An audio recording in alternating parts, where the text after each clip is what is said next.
Baba shining light. Us never paper, bad man still they grind.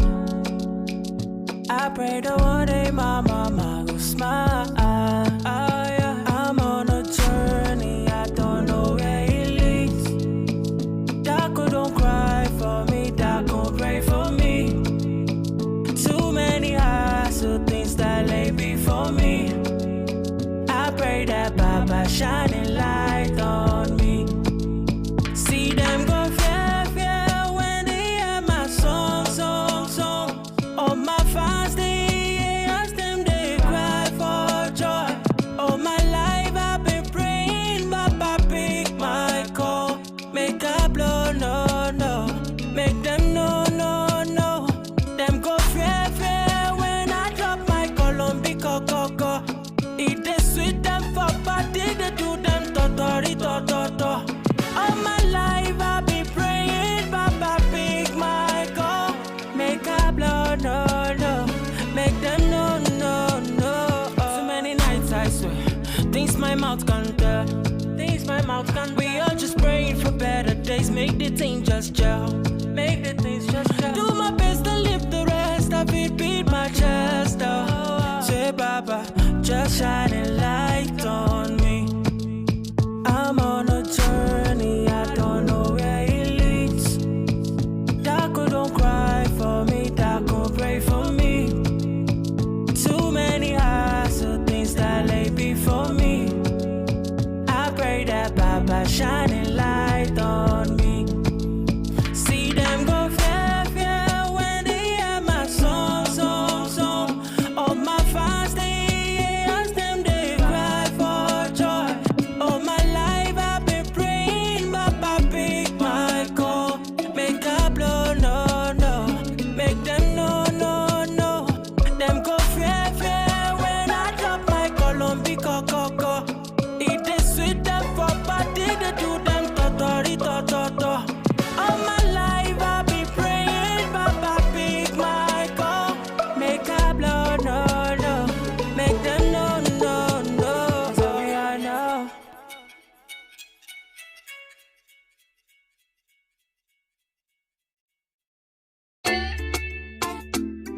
Yeah, it's Angelo.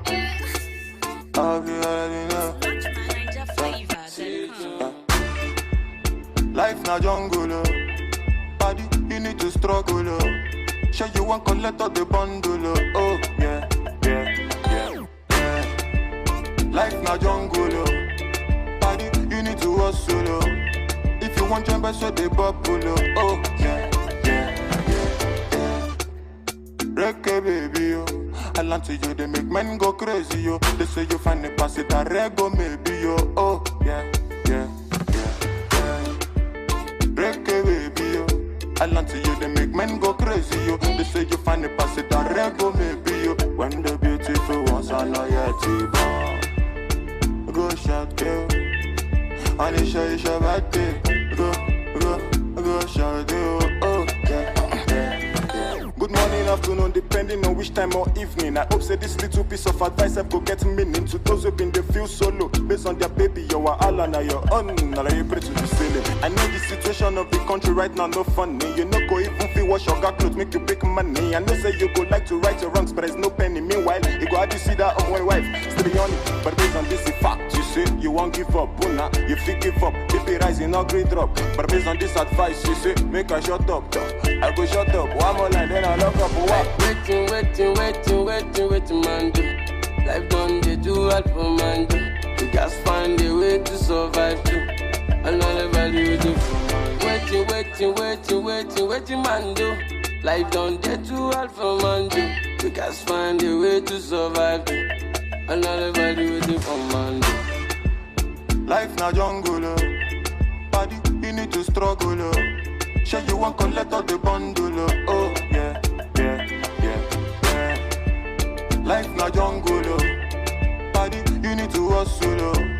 If you want jump, so they bubble, oh. Yeah. Reggae baby, yo. I land to you, they make men go crazy, yo. They say you find the pass it a rego, maybe, yo. Oh, yeah. I learn to you, they make men go crazy, yo. They say you find the pass it that rego, maybe, yo. When the beautiful ones are not yet to born. Go shout, yo. And it's your birthday. Go shout, yo. Oh, yeah. Baby, your back be the cause I go slow. They made bad man one dance, see as on two. Show me your back, make us spend all the money. Now man they walk, now babu they chop. Oh my lordy, lordy, Ninja situation ready. Boys just they grind on a steady. All I want ask is just one more question. Waiting, man do. Life done they do all for man do. You just find a way to survive too. Another value with the full man. Waiting, man do. Life done they do all for man do. You just find a way to survive too. Another value with the full man. Young Famous on the mix.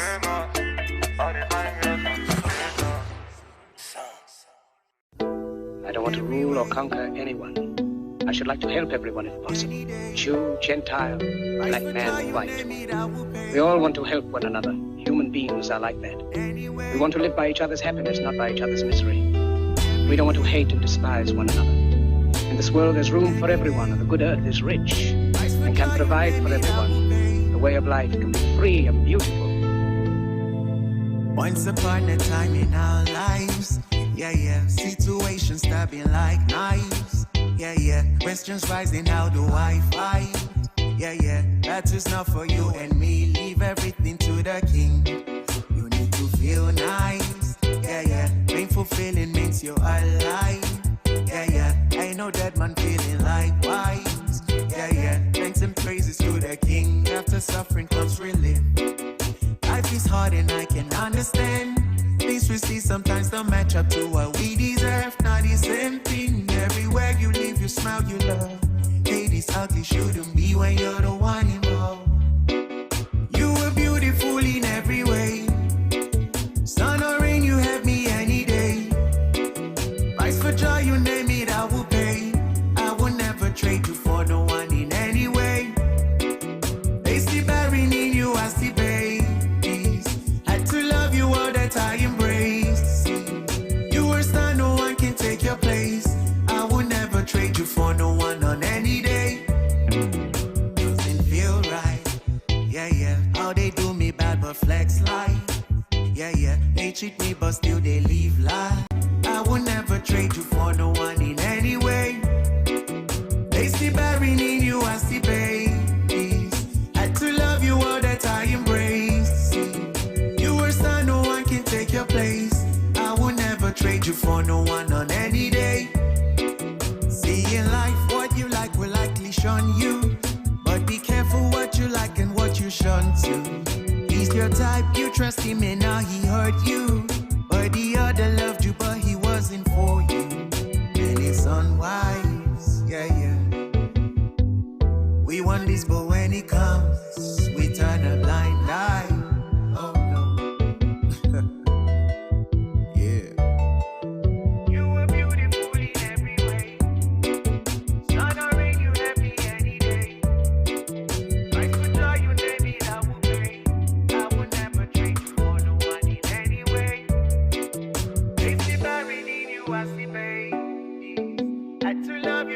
I embrace. You were star, no one can take your place. I would never trade you for no one on any day.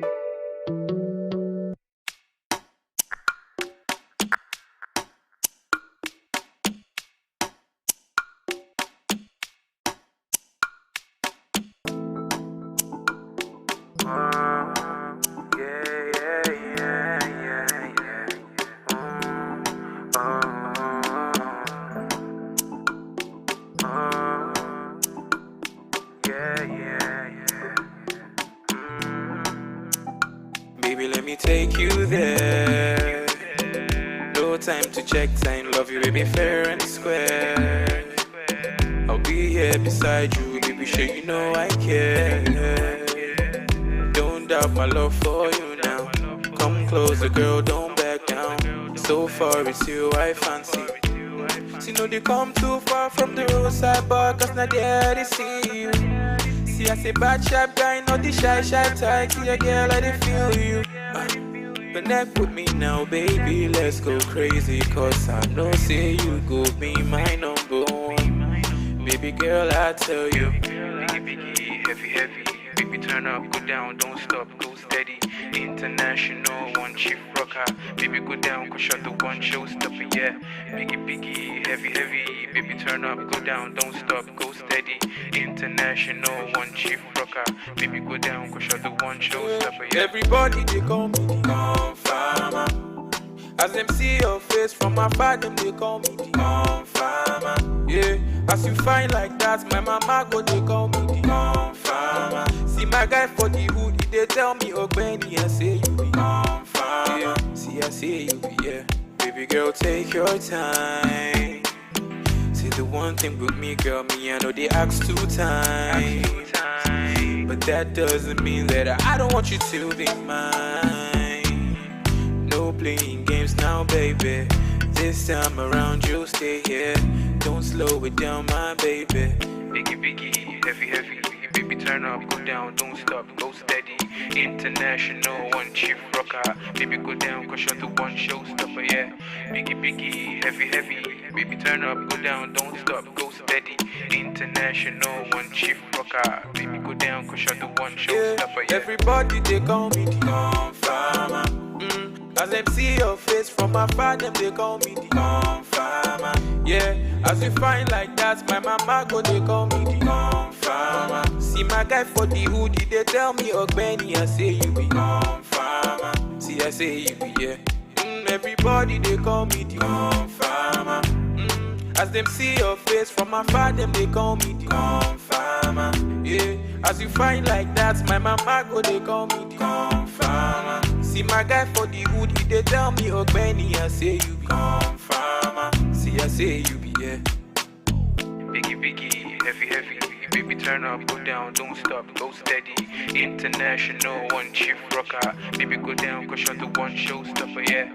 Biggie, heavy, baby turn up, go down, don't stop, go steady. International, one chief rocker, baby go down, go shut the one showstopper, yeah.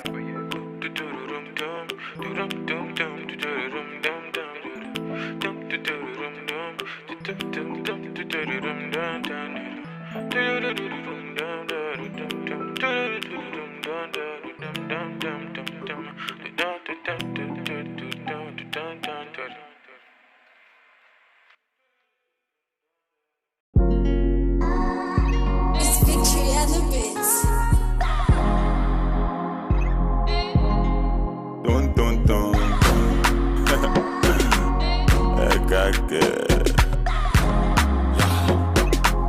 MJ Vanessa. When I think I'll leave the answer. What the Valima, oh. That's how we get to Allah. Not until I met Fatima. My baby girl, she the answer. My baby give me assurance. Hey, we zero wahala. Not until I met Fatima. My baby girl, she the answer. My baby give me assurance. Hey, we zero wahala. She the boss my brain like. Yeah.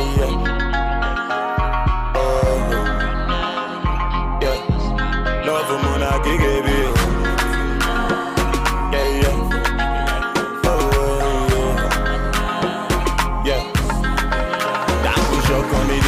Yeah. For your love, I don't grow big, yeah. Marry me, let's born children. Hold my hands, let me take you there. I push up on me, yeah. For your love, I don't grow big, yeah. Marry me, let's born children. Hold my hands, let me. Auntie Vanessa. When I think I'll leave the answer. What the Valima, oh.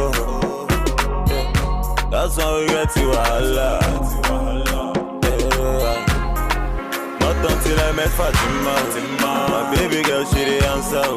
My baby give me assurance. Hey, we zero wahala. Not until I met Fatima. My baby girl, she the answer. My baby give me assurance. Hey, we zero wahala. She the boss my brain like. Yeah.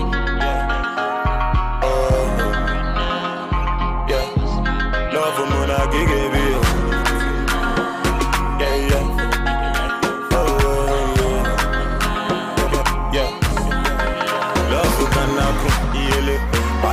Chop up to heal. Now so him I shop heal. He enter Eve heaven no love can happen heal. Adam been chop up to heal. Now so him I shop heal. He enter Eve heaven heal. But that no shock on me there. For your love I don't grow baby. Marry me, let's born children. All my hands let me take you there. That no shock on me there. For your love I don't grow baby. All my hands let me see Vanessa. Let me know on the mix.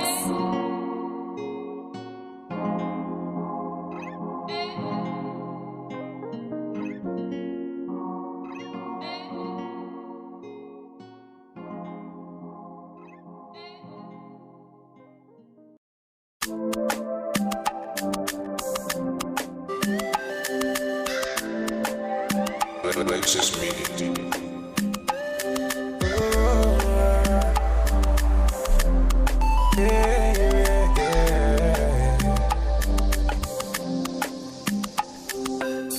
From the start, them they tell me, say definitely I go blow. Every time then they hear my sound, then they come ask me for more. Now the love I receive all true, will bring me tears of joy. Baba God, I beg you, oh, say you make my heart so pure. Although I change my story, now my prayer every day, make you change my story.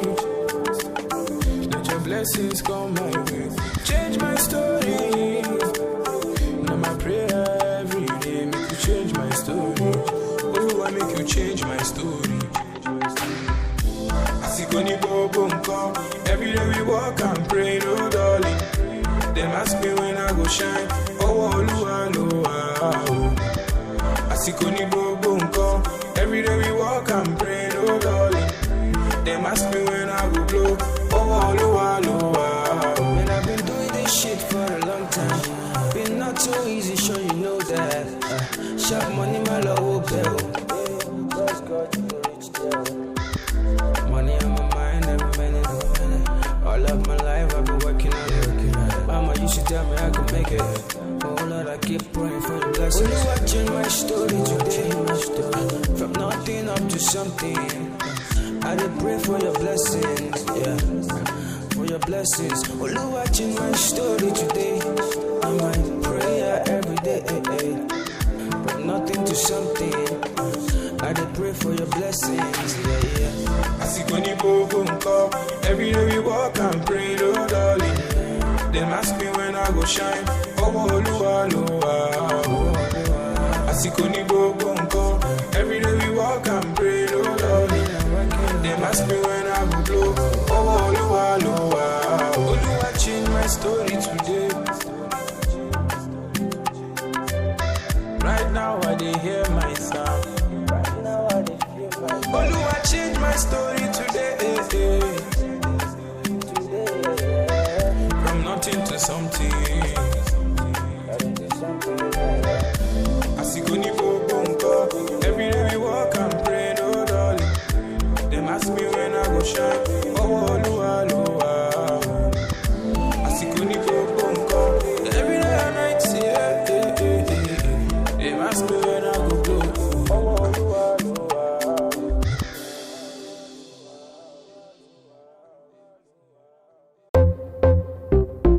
oh, na na na. Cyrus on the beat. Oh, na na na. Fuego. Don't you ever leave me for the paper. She said my success is the payback. You be the sauce, you be the flavor. I no go ever use your playboy. If you give me love, I no go run away. And every other day go be like holiday. Maybe scatter body or you wanna waste. The way you hypnotize be like I crazy. You know say body no be firewood. Come make I show you up for my hood. You know say body no be firewood. Come make I show you up, yeah. You be my rhythm and blues. I fit to make you my muse. Linda AKG for the news. Ovia baby for the groove, yeah. You be my rhythm and blues. I fit to make you my muse. Linda AKG for the news. Ovia baby for the groove. Oh yeah. Oh baby give me all the loving. All the loving. Oh my baby say yeah. Oh yeah. Oh baby give me all the loving. Oh baby give me all the loving. Oh. Try to put the Gucci on the plate. My baby give it to me, it's getting late. My baby give it to me, you know say waiting you got it, baby. You know say you get it wait. Baby give me love, oh, yeah. Baby give me trust, oh. Baby give me love, oh yeah. Baby give me trust. I no go lie, what I'm feeling inside. You make a nigga wanna turn upside down. The way you roll, the way you shake. Come on me baby girl, oh yeah, give me brain. You be my rhythm and blues. My rhythm and blues. Happy to make you my muse. Yeah, yeah. And I catch you for the news. We'll be a baby for the groove. You be my rhythm and blues. Happy to make you my muse. And I catch you for the news. We'll be a baby for the groove. Oh yeah. Oh baby give me all the loving. Oh baby give me all the loving. Na na na. My baby say yeah. Oh yeah. Oh baby give me all the loving. Oh baby give me all the loving. Na na na.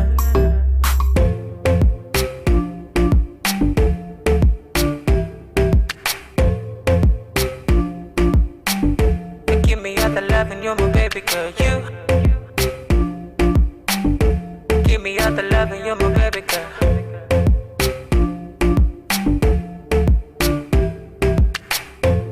Don't you ever let me go. Don't you ever let me go, no. Don't you ever let me go. O-V-I.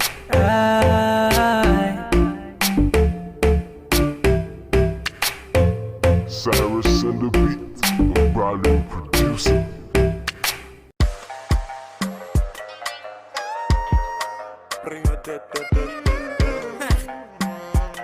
Double pro. I beg you carry shoulder up, oh baby. I beg you show them this younger, oh baby. Dance and break all of your waist, oh baby. Until they allow it to, oh baby. Oh, I beg you carry shoulder up, oh baby. I beg you show them this younger, oh baby. Dance and break all of your waist, oh baby. Until they allow it to, oh baby. Oh, I beg you to me, je. Corona magbese, I beg you to be je. Corona magbese,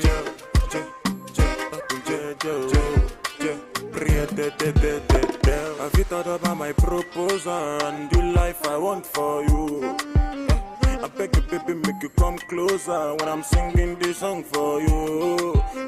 This love song got me stay up all night, cause I'm tryna compose for you.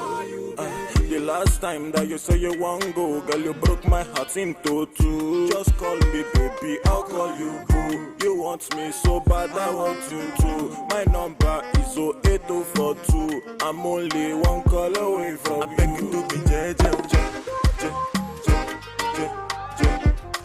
Corona my best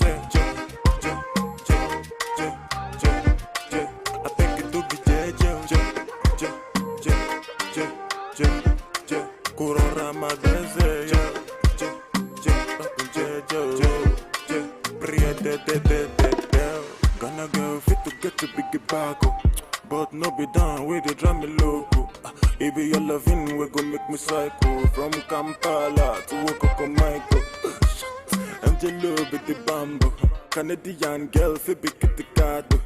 Baby, I love it, we go to the train, oh. Anytime I sing, go should not to do for biz. Get, and you be a minado.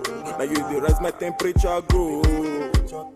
San Francisco, I sing you dope like Jimmy Jatto.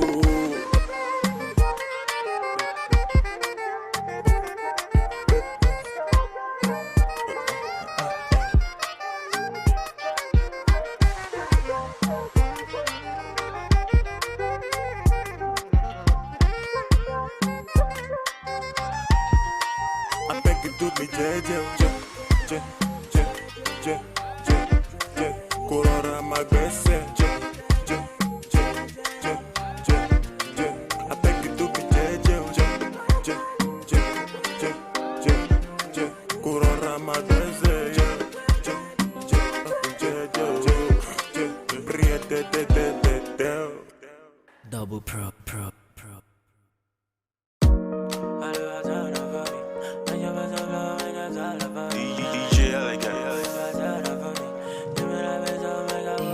She move my day bed, don't need. Oh yeah, everybody get their own story. Kira kita odola la yeah, if you're making that dough, you know me shalaye. Ozu go pay muraba like day, no one mamu body check out your shit. If you think it, you can make it. Enter studio and start to make it. Omo, I believe and then I made it. One name you liché and then I break it. Muma lowa, muma kole mole ni waju ele amatu yon fanda. Lowa, muma kole mole ni waju ele amatu yon fanda. Muma lowa, muma kole mole ni waju ele amatu yon fanda. Lowa, muma kole mole ni waju ele amatu yon fanda. Mama told me, boy, this life ain't no easy go. This life when I turn bright and make it count, giving meaning go. I quit to check on my nije, Baba show me the way. Magic way, authority, LA, Papa da control, da come by me. Let me the reason this thing I no go far. Let me the reason I no get back. It show you I know the reason I'm look at. See for your eyes, see my nigga I go blue pa.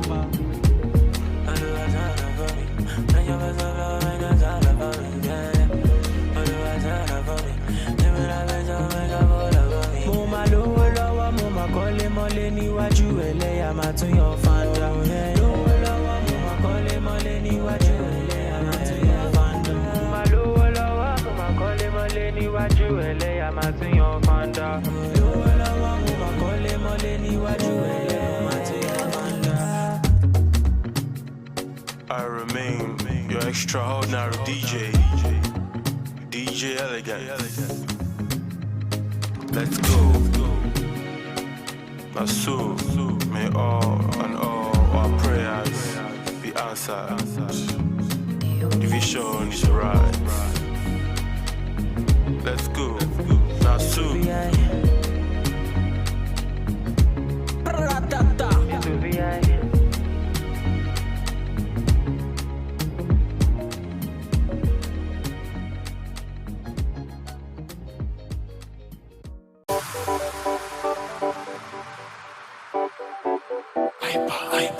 Oh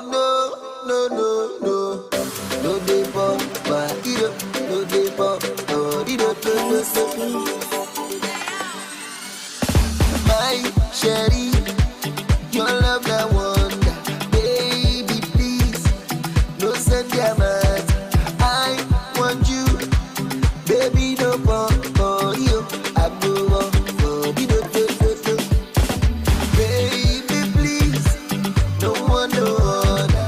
I want you, my finance, why Femi, baby no pop for you, I go on for the do.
So I give my heart to you. Yeah, yeah. Baby, please, no one, no other. I want you. I find a answer. Baby, baby, don't fall for you. I go on for you. Just take me as I am. I did there for you anytime I am. I 100% love you and no say. I want no the plan, baby, no they bubble. You know say man they bubble. Just take me as I am, yeah. I did there for you anytime I am. I 100% love you when no say. I want no the plan, baby, no they bubble. You know say man they bubble, yeah. No get no, no get no, no get no, no get no.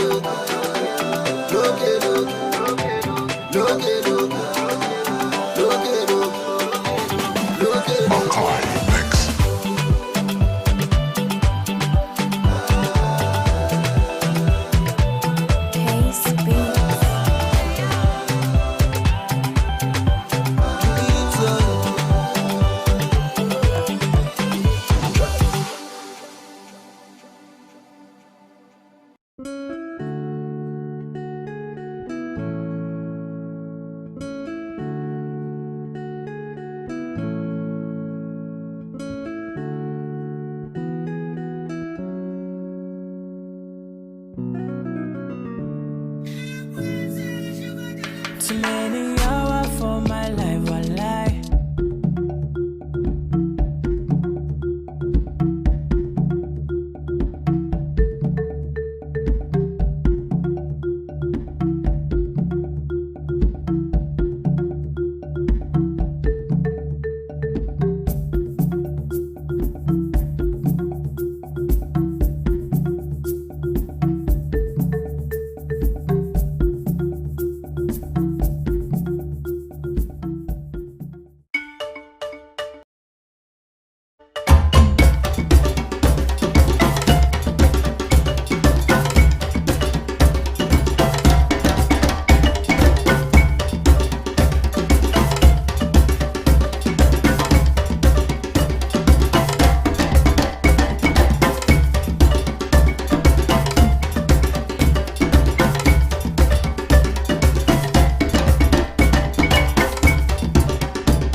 Good morning and welcome to this very beautiful Friday, the 12th of June 2020. And of course, it's a bright and beautiful day right here in Nigeria.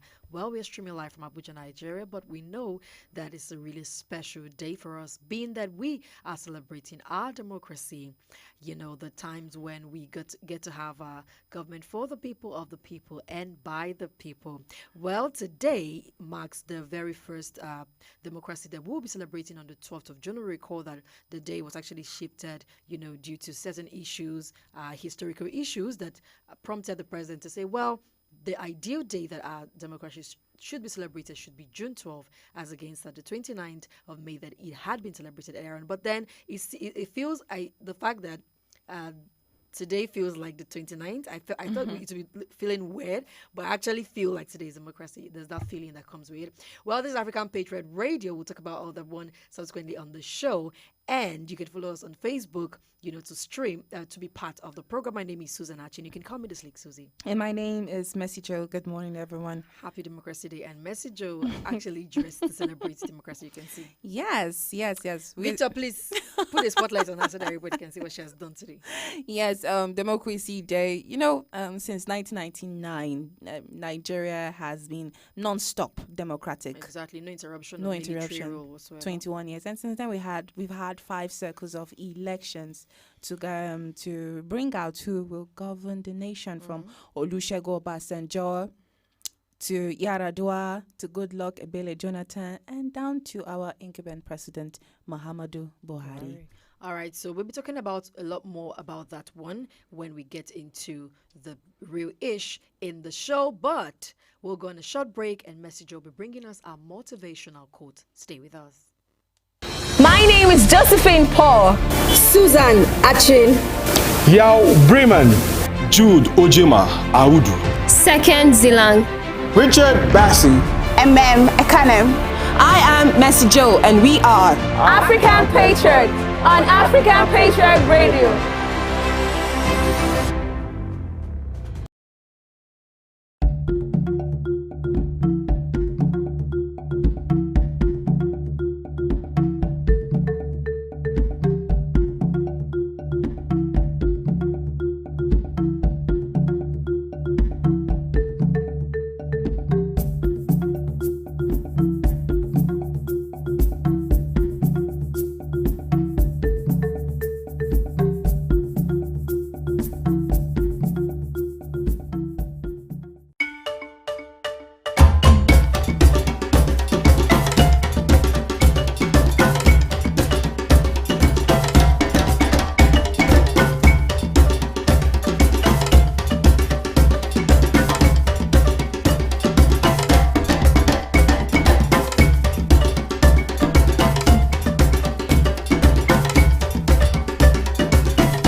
All right, so welcome back from that break. If you're just joining us, this is African Patriot Radio, and you are hanging out with the Morning Patriot Messi Joe and, of course, Susan Achin.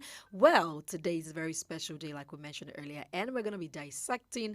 Today, we know that at about 7 a.m. GMT, the Nigerian President Muhammadu Buhari brought us the much awaited speech, which we always look forward to on special days like this. And okay, we know that it was a pretty long speech. Yeah, a lot of things were said. And we also, we're going to pick one or two things which we're going to be discussing. The most pertinent question on this day is, how democratic are we? Are we truly democratic? We keep celebrating democracy, We keep celebrating democracy. Okay. All right, we're going on a short break. And when we come back, we'll talk more about the special day democracy. Stay with us. I forgot.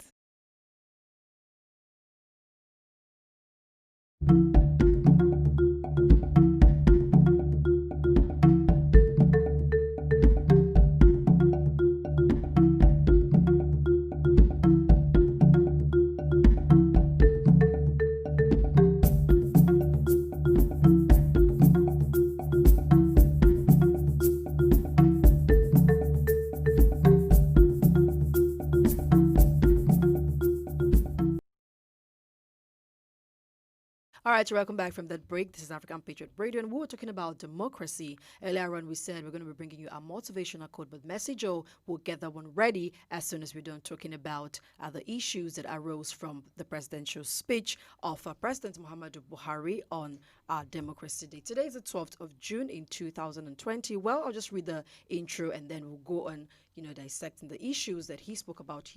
He said by saying, fellow Nigerians, the 2020 celebration of Democracy Day marks 21 years of uninterrupted civil administration in our dear country.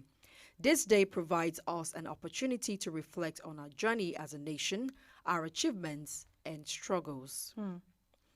He said it is a day to honor our founding fathers who toiled to establish a republic and every Nigerian who has worked tirelessly to sustain it. Well, a lot of issues are ranging from him talking about the COVID-19, Isn't it interesting? I don't know what to use. We recorded the highest number of cases today. 609. 81 or so. Yeah, I think 681. You can imagine us recording the highest number of COVID-19 cases. And we're celebrating Democracy Day. Well, COVID-19 is not aware that there's anything like democracy. You think that man does not know what is Democracy Day? Wow. No, I have to Are say, you being gender insensitive? How do you know COVID-19 is a man? Wait, generally we are all men. So I'm just, what am I saying? Before the beholder, the creator were men. I was trying to pull her legs there. but actually, I mean, really, like 681 or so cases. Cases this is the highest. And this is the highest. It's scary. Normally, Democracy Days, you see families going to parks, city parks in Abuja to celebrate Democracy Day because it's actually a public holiday. So people at home, so they use this opportunity, mostly civil workers, to go out with their family, have one or two. But you see, because of the pandemic on ground now, I don't think that's going to be in sight. Well, do people really celebrate democracy like that? Yes. Not like, how will I put it? Not like a major celebration, but they use it as a time out to go out with their family. So you see mostly parks being occupied. Yes, exactly. People slate programs for Democracy Day. True before. But I think coronavirus has found a way to erase our memories in a bit. Yes. And you know, the president was saying, well, in spite of the COVID-19, we'll still be celebrating it in our own little way. True. You know, and of course, we just came like, we'll celebrate ours in our little way. Yes. We're going to do a jollof rice. We celebrate it. I mean, we know something to celebrate. Of course. There's something, at least you're alive to experience the very first June 2 of democracy. So that's kind of something to exactly, like newly born babies, like Simi's baby gets to see June 12. I mean, look what we're saying. Lots of things. I mean, a lot of babies have been born in this period as well, so there's still joy hanging out. But Mercy, we're talking about the issue of democracy. You know, we cannot move away from the actual word. The reason why we're talking about this very special day is that word. And we know that generally the layman will see democracy as government for the people, of the people, by the people. Now, the question is, how truly democratic are we?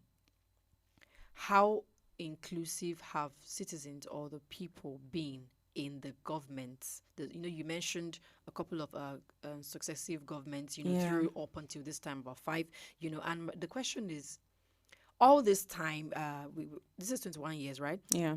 How much of inclusion have Nigerians seen? Have Nigerians seen, if we are actually saying we're democratic? Now, we knew that we used to be in the military regime, and we knew how they operated, they were dictatorial. It wasn't about your view. It wasn't, it wasn't at relevant. all. But now we say we have a democratic government. What has been the difference? What is the difference? Are we really saying, are we really operating? Okay. If we're being sincere, this question can be proportionalized with percentage. All right. Okay. Out of 100%, how well has the Nigerian government, amid democracy, have they listened to the views of Nigerians? I would give it a 35%. That's very poor. It's very poor, to be very frank. Very, it seems as though the country is being ruled by leaders who we have elected because of democracy. Now they are being elected. How well have they listened to the views? I'm not even talking about the present government. I'm talking of generally from the first, from the top till the incumbent. I am talking of how well have they actually listened to Nigerians? How well have they implemented everything Nigerians have talked about? Now, this morning on Daybreak Africa, for Television Nigeria, we're talking about disability, the issue of disabilities, persons living with disabilities in the country. How well have they been included in the system, in political affairs? How well have they been involved? Now, we talked about stigmatization because probably maybe the person is blind, he's crippled, or it doesn't mean he's not still intellectually sound enough to partake in any leadership roles. And that shouldn't be like a shortcoming. Because first of all, how should that even be a shortcoming? This is not something you do not intend to be disabled. No. Some people are born this way. They don't have any control over how some people even get to the age of 30 and become blind. How do you say about that? Lose certain parts of their bodies become dysfunctional as a result of maybe accidents. There are several things that probably occur. Disease. Yes, like and diabetes. thank you very much. Diseases and others. So when you want to stigmatize someone like that, the question you should be asking yourself was, if the person had a choice, wouldn't the person be as whole as you are? Yeah. The person didn't intentionally become like this. So True. and do you know, when you're talking about, I was just saying that now this is one part of the whole equation. We have not even talked about inclusion of women in governance. We've not even talked about the whole youth thing, the Not So Young to Run bill, that was signed, and the much talked about bill that was signed in 2018. In 2018, and at the time it took over the entire space, and everybody was talking about it. So we're looking at youth inclusiveness. We're looking at women. You're talking about the disabled. Yeah. There are all these other aspects. Yeah. That boils down to this issue of democracy. So how much of this have we done? And the issue is, do we keep on asking questions that will upon not questions, have answers to? Because eventually you see the masses, the citizens, they end up sitting down and asking themselves a question. Is it better to be in the military regime or the democratic regime? Because they ask themselves, okay, how well has my government, what has my government really done for me? Has my government listened to me? Has my government been able to put laws, not just putting laws on ground, actually find a way to get good responses from those laws? My government is saying, I am being guided by laws. Now, these laws, how well have they come to play out for me, to rescue me from situations? What have the government put in place and say, okay, yes, my government is doing this for me, and I am partaking directly from it. Directly. Do you understand what I'm saying? I'm enjoying directly from it. I am saying, okay, I'm not saying Nigeria has probably gotten it totally wrong, but majorly we have gotten it wrong. We're talking about the issue of democracy, and we're talking about the constitution of the rights to certain things. Yeah. There's freedom of expression, but I'm asking myself, in Nigeria, do we have a space where we can actually say people can come and express themselves. And their points will be taken into consideration and worked on. Now, we know the issue of the 2020 budget, where we're talking about some very, very, rather extreme bills, like the social media bill, like hate speech bill. And we know that we're in the social media era where people are mostly expressive on social media. Now, the government came out to say, there's a lot of hate speech. And from the same people, we're going to start persecuting them. the same people that are supposed to be. So how do people now go about venting? Now, we have certain times when people even threaten to protest, and we hear that they didn't do it again because they were threatened that if they... they end up sitting back. They end up sitting back. Sometimes we hear that people want to protest, and then we hear, okay, they can't protest again because they are not allowed to. True. Let me not use the word threatened, but sometimes we know situations I don't think it's something hidden. It should be a threatened. Anyways, I mean, it's threatened. Because I'm looking at those kind of... So where exactly is the place of the citizens, voicing out their complaints? It's one thing to say what is in your mind and what you feel. It's another thing for that thing to even be listened to. We are the press, we are the media, and a lot of times there were times when I was a correspondent, and I would try to get reports. I will go to people and say, can you talk about this? Guess what? They will refuse. They are scared. They're scared. They probably think that their views are going to be listened to by the wrong people. Yes, and or then bounce they get back, negative. You know what I'm saying? So where is the place of the people? We're talking about democracy. Democracy is of the people. Where is actually the place of the people? This now boils down to what I was saying previously. We have a society or a country, rather a nation, that we see there are laws that we are supposed to have followed. But how well is the response to the laws? That's where you talked about freedom of speech, freedom of expression. It's here in the law as freedom rights. But our country, Nigeria, are you giving us that freedom? Is this solid question that we haven't gotten an answer to, but rather we get body language of the answer? Yes, as and the body language is it's quite obvious. Apparently negative. So, I mean, you understand. We already know that. So we know the answer to that because we have seen situations where it seemed... Imagine you talked about the hate speech bill, social media bill. You can't tell me this Nigerians, at least they really do not know where to air their views. So the government, they do not know how to come and meet a governor or the president one-on-one, face-to-face. They can't even be granted access. So what are we talking about? See, they now feel social media is even the only place. I'm not supporting those that go rudely about it.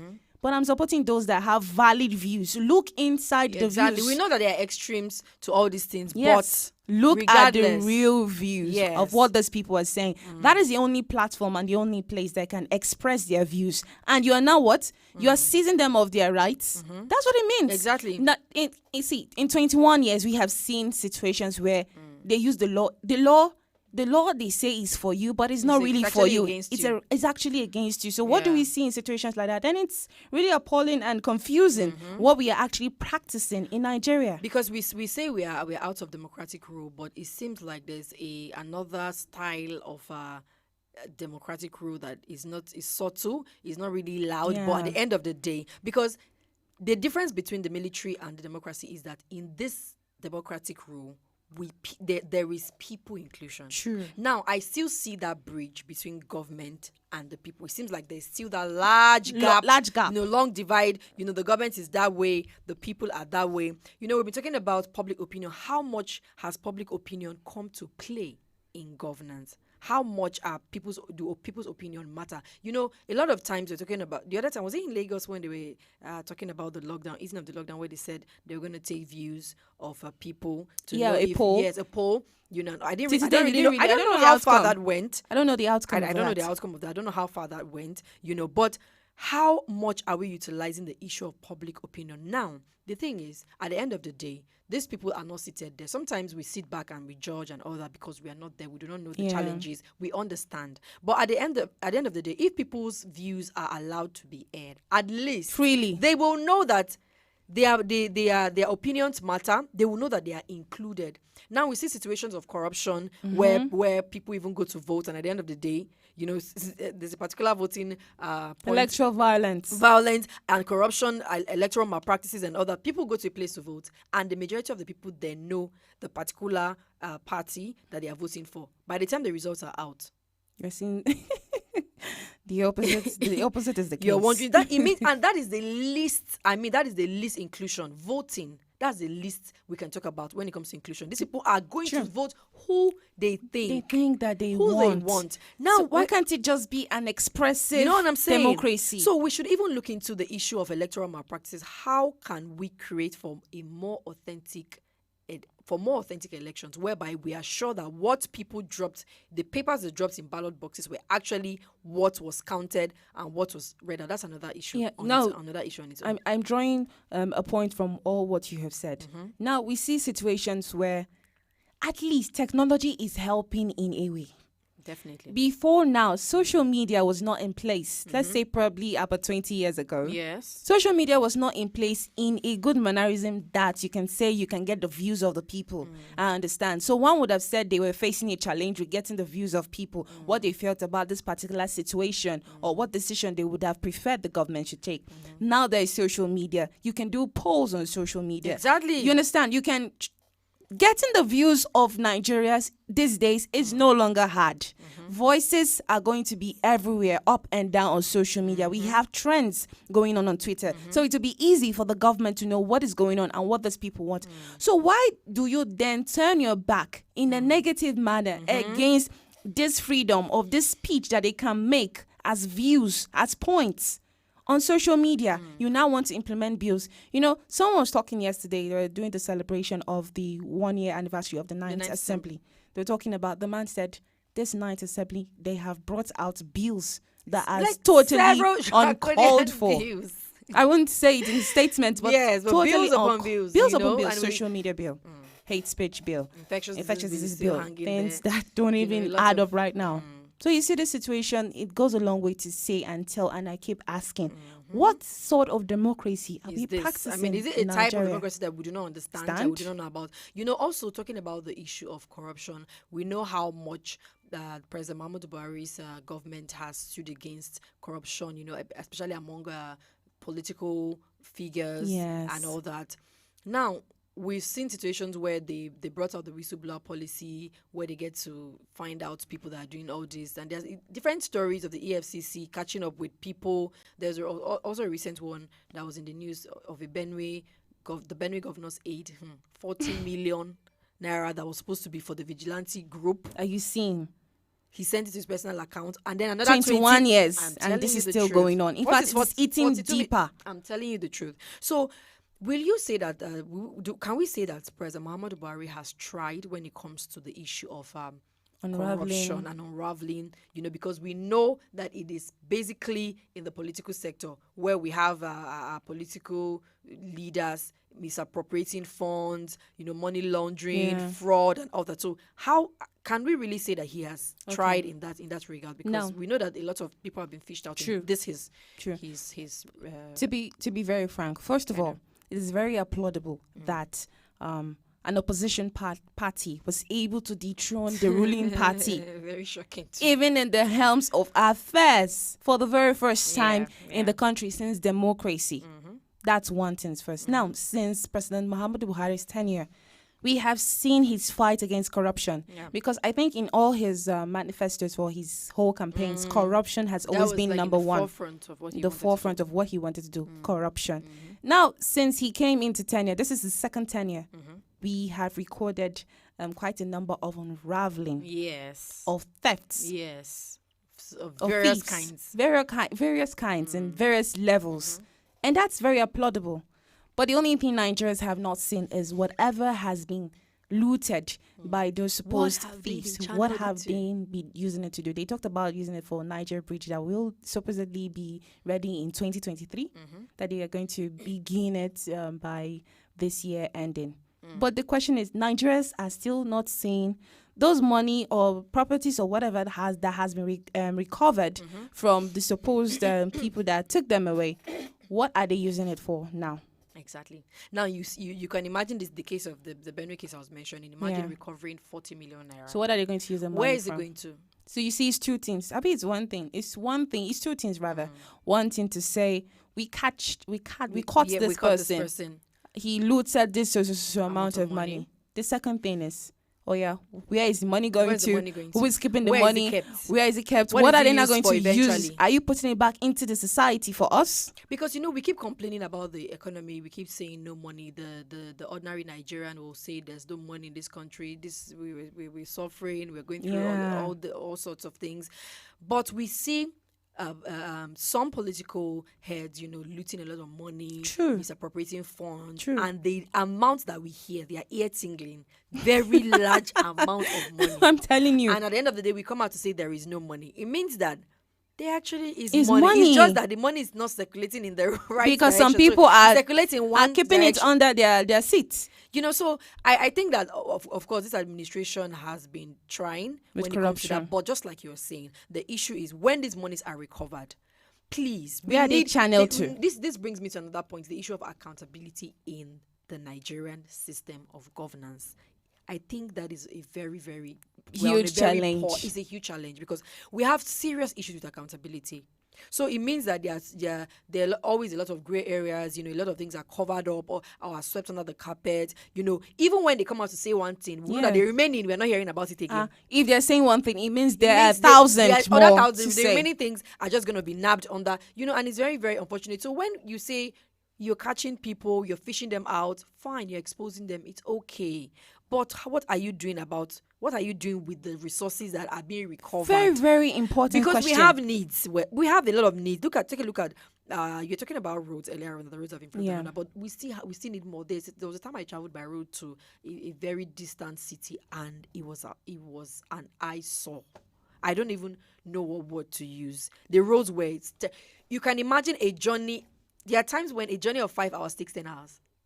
I was categorically told that if not for the bad road, we would have gotten to that place half the time of what we used. Can you imagine? So we used like double. Now, Susan, do you know there's this sad notice that the lives that have been lost on some of these roads wouldn't have been lost. No, that is even another level of if pain. The roads were good. Now, most of the roads that we have these days are roads that since the time of before democracy, Herbert Macaulay and them, they have been the roads that are still there. Till today, they are untouched. We hear of they bring red sand and just people getting contracts nothing, all the time they're not doing to fix roads and all that. Where do this? Okay, who is monitoring them?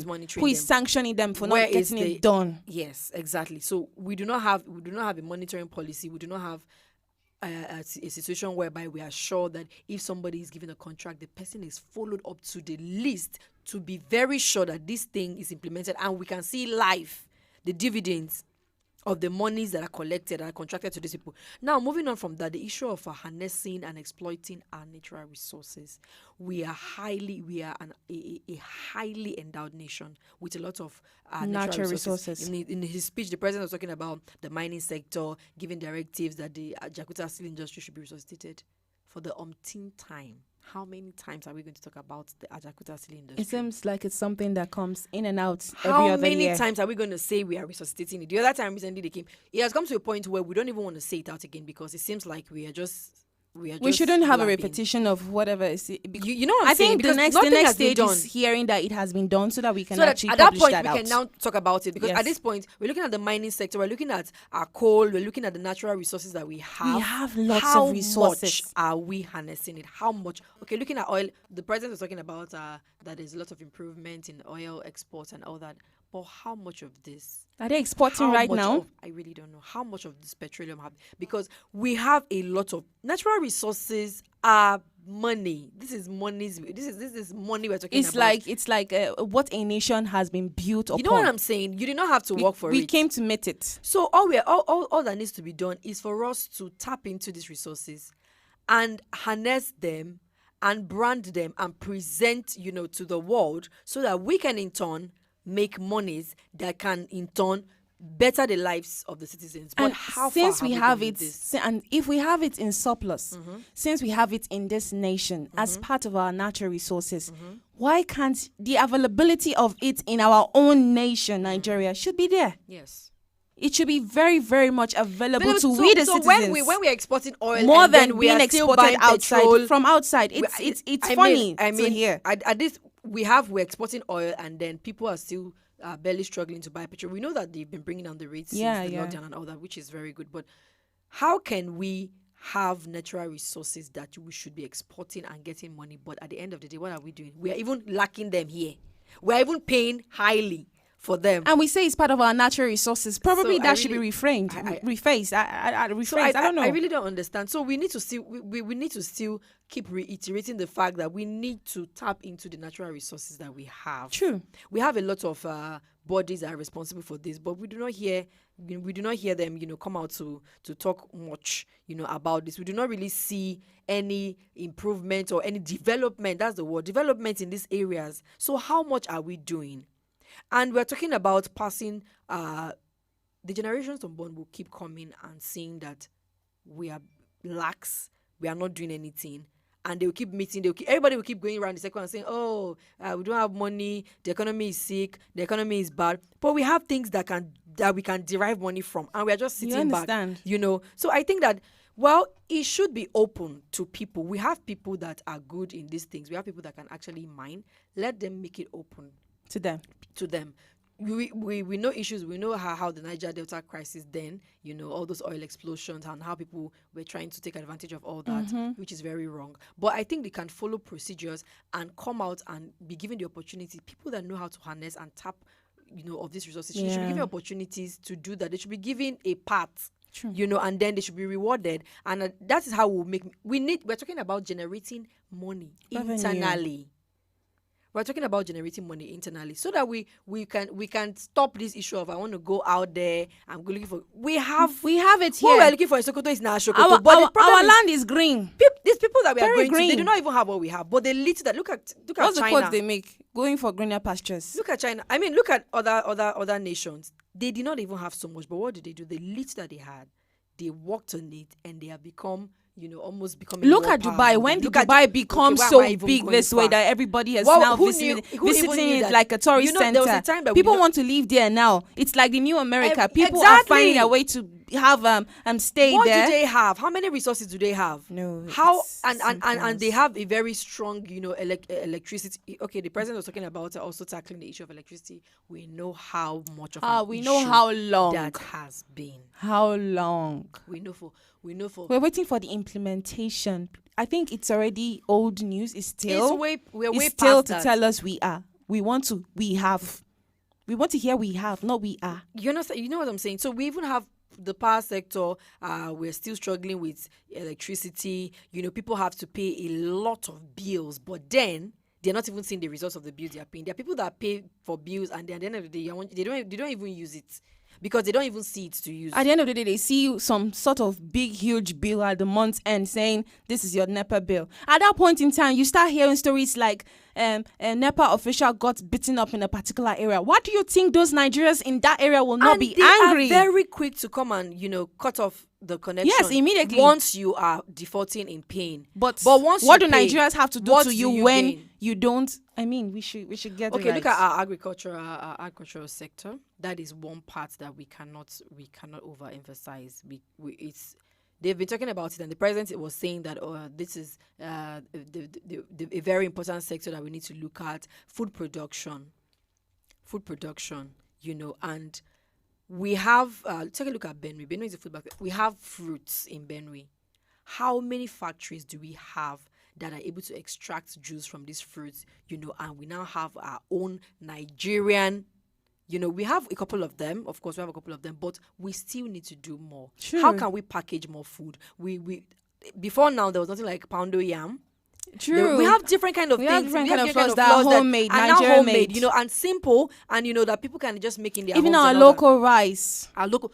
We're talking about local rice. Yes, now. Talking about improving and processing local rice so that we can be exporting. At least stones, all those things. But we're getting it right to an extent. To an extent where we're getting there because we now see well-packaged local rice. Yes. Most of the time the issue is they can compete with the with the foreign and we ones all know these that days. local rice is tastier. True. We know the juice in local rice. You can't find it in foreign rice. And I think it's more nutritious exactly. for us. Foreign rice is flat. It has a flat taste. It's very white. Yeah, white as snow, but just flat. It's just nice. Mostly when you do that kind of sauce stew. You know what I'm saying? It. You know what I'm saying? Not the stew that's not smooth. Yeah, exactly. Foreign rice is it's just there. Which she has no, but we know how local rice is. It tastes even with from the taste. What about our Benue yam? We have yams. What about yam flour? We have a lot of things. Our plantain. We need to look into agriculture. We need to move away from subsistence farming for people that will just farm to eat to commercializing this. We've spoken about this time without number. Thank you very much. Empowering the agricultural sector, empowering farmers. Giving some of them the issue is they cannot do commercial farming, not because they don't want to. The issue is they do not even have the equipment. They need tractors. They need a lot of advanced equipment, to help them do it on a larger scale. But they do not have access. How do we create an avenue where farmers can be able to be supported? I think initiatives have been created for farmers. So far, so good. But then the question is, how well, minus just saying they have created initiatives, how well have they really supported the farmers? What are the insights that we have seen? So far, have we really come out to see farmers that have become successful because of the help of the government? Exactly. That's a very nice that question. second part got me because of the help of the government. Because a lot of times we see successful farmers, most of the time, they already have businesses that are supporting their farms. God bless you. We know that our former president, has one of the largest farms in Otta, But we know that this man already has some money, so he can, sustain that particular farm. But what of the peasant help farmer, that came, in the villages, in the rural areas that do not have that kind and of some of them monetary also, support. how they also got it at the peak of farming is because they had investors. Exactly. Sometimes they even have foreign investors. They have investors. So you see foreigners they have speaking into the country. Speaking into the country, whereas even the government here inside of the country cannot see what foreigners are seeing, then something is definitely wrong. Yeah, so he has mentioned the issue of the agricultural sector, and actually it needs to be it's a very important sector. We cannot neglect it, and we cannot keep letting these rural lights that we see are rural lights. Guess what? At the end of the day, they are the ones that send the foods that we eat in the cities. True. We're looking down on them, but most of the time when you go to the village, most of the time your village brother or sister wants to send you food, and you really need it right here because you know what it means for you to they come. Are cheaper there. You know what it means to buy food here. Okay, go to the market. Go to the market here, right? We're talking in Abuja. Get a tuber of yam. Get a tuber of yam. Go to Benue or go to the village and tell me how much you got it there. Go and get fruits. You tell us buy the difference. Fruits from you tell us the difference. So at the end of the day, we look down on these people. We say they are in the villages, but we need them. So why not empower them as well? Why not empower them? Now this will even help them to have monies to put their kids in school, to take care of their families, and also Tell me they won't be smiling at the government that way. They will. You know, they are even neglected. The people at the ruralites are even neglected. We're not even talking about how much we have our local governments. That's why we have our local government. Councils, what are they doing? What are they doing? Is it just to lobby for votes and that's all? all? Are these people even included in governance? We're still talking about democracy. Well, there's also very, very, very worthy of note, you know, as we try to round up on dissecting the president's speech. He made a very, very salient point, and that affects us directly. He said that even though I would have loved to read it, okay, we'll just be talking, and then when I find it, I'll just read it out in his own words. He said, even though the government has not had a very perfect relationship with the media, they cannot neglect our effective watchdog role in the society. How does that make you feel, Messenger? No, the media I love the way that he came out strong with that, because at least he's in the awareness. He's in the know that probably haven't given us much appraisal so far. That's the media. But he's still saying we are the watchdog of the society. The question is, are we a free press yet? You know, we talked about that earlier. We have been talking about free press for a very long time now. How well, you know, during this pandemic, we have seen journalists that have been manhandled. We have seen some journalists that actually lost their lives. We are still seeing it, even in a serious situation as coronavirus in the country.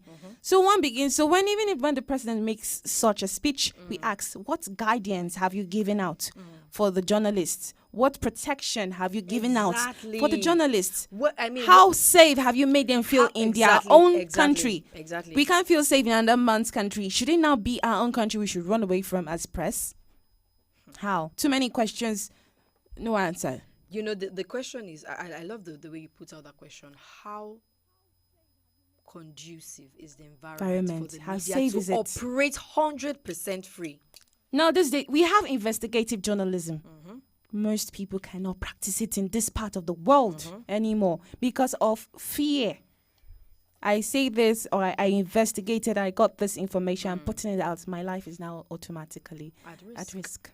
Okay, now I just got it, and he said this. I must admit that the relationship between the media and successive governments has not always been perfect. When we said that earlier, Elvis made a very, very interesting statement. He said, it's not supposed to be, it's true. We are supposed to be at loggerheads on a normal day. To be frank. But he now said, but there is no denying the fact that you have been an effective watchdog for the society, especially in holding public officers to account. It is sad that in the course of securing our democracy, some of your colleagues have had to pay the price. Now he said this: we will continue to guarantee freedom of the press as we place high premium on responsible journalism that is devoid of hate speech, fake news, and other unethical professional conduct. Well, it's good to hear that the appraisal came before the, I don't know what to call that one there. But still talking about free press. The issue, now we have come back to the issue of hate speech, fake news, and other unethical professional conduct. No. Now, before we start talking about this, we need to talk very much about how free these people have been. Before we now say, we already know that there's hate speech and fake news and all that. That is true.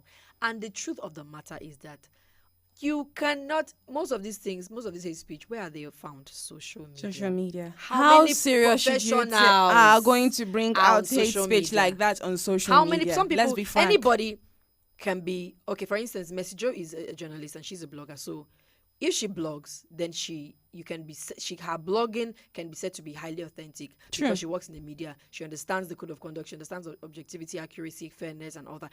But for someone, anybody can just pick their phones and become bloggers overnight. That's the truth. Post anything or say anything. So now, rather, we should see a situation where there should be guidelines. There should be protocols being followed first before you just become a blogger. You know what I'm saying? In the country, you shouldn't just be a blogger. Those guidelines should be put in place. That's what they should be thinking of, not saying. When you're talking about hate speech, fake news, and unethical practices, most of these people we have on social media. Anybody can just be a journalist. Anybody can have anything. Anybody can be a vlogger, a blogger, or a whatever. You can open your YouTube channel. But what are the protocols? But Are there these people, protocols? are they traced to know if they have any history of being a professional media practitioner? Solidity in being a practitioner, journalist, or what have you. You can't just be a news carrier or a news dispatcher when you don't have correct sources. It means you have the tendency of releasing fake news. Of course, and hate speech, because we know that journalism is about fairness, it's about objectivity. So you can't just come and say something because you're feeling sentimental about it. So those are the people you should be after. So it is not. We have some of those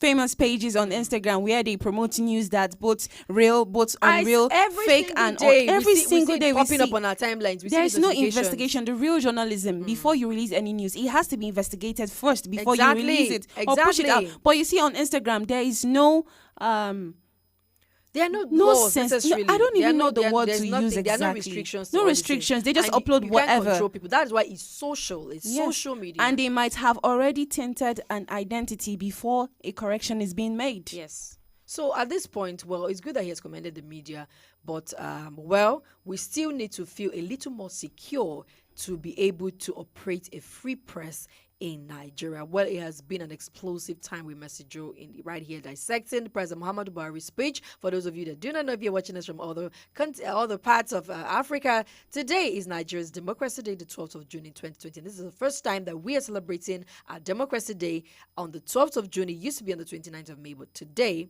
it's a very special one, a special day for us right here in the studios and all over Nigeria and even the world, because I know that other countries are also, celebrating and congratulating us and all that. So, well, it's a great day for us, and we've been dissecting the president's speech, which he gave earlier on this morning. But anyways, due to time constraints, we'll be going on a short break, after which message will be bringing you our much anticipated motivational quote. Stay with us. My name is Josephine Paul. Susan Achin. Yao Bremen. Jude Ojima Audu. Second Zilang. Richard Bassi. Ekanem. I am Messi Joe, and we are African Patriot on African Patriot Radio.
Josephine Paul. Susan Achin. Yao Bremen. Jude Ojima Audu. Second Zilang. Richard Bassi. Ekanem. I am Messi Joe, and we are African Patriot on African Patriot Radio.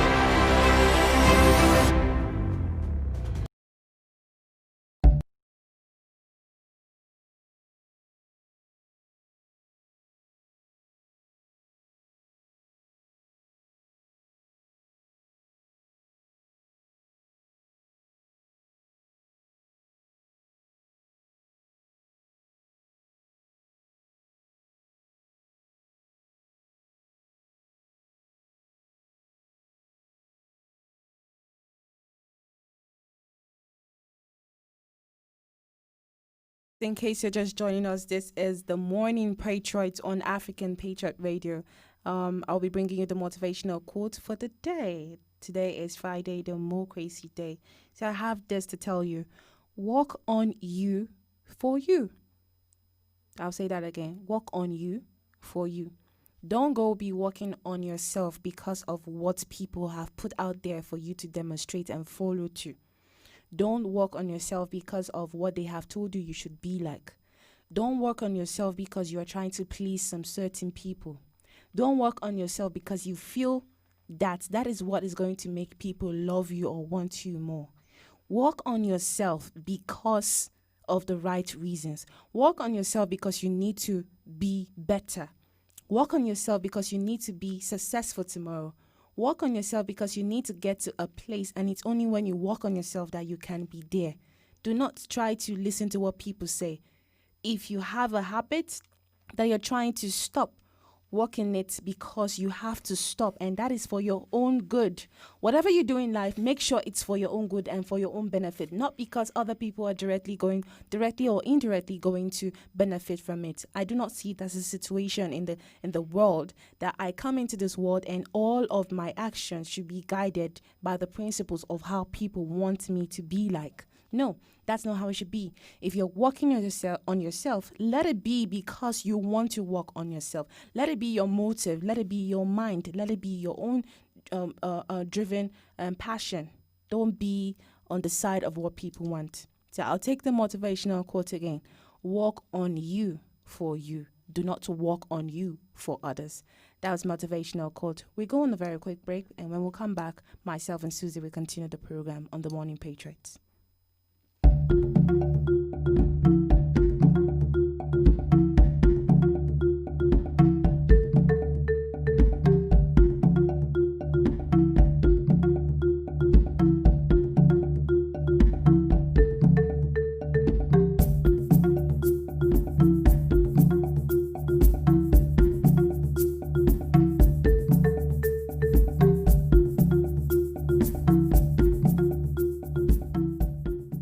What's up? It's your boy Young Six Swag. I'm on a spaceship right now. You're listening to the one and only Morning Patriots with Messy Joe, Susie, and yo. Stay tuned. It's number one online radio.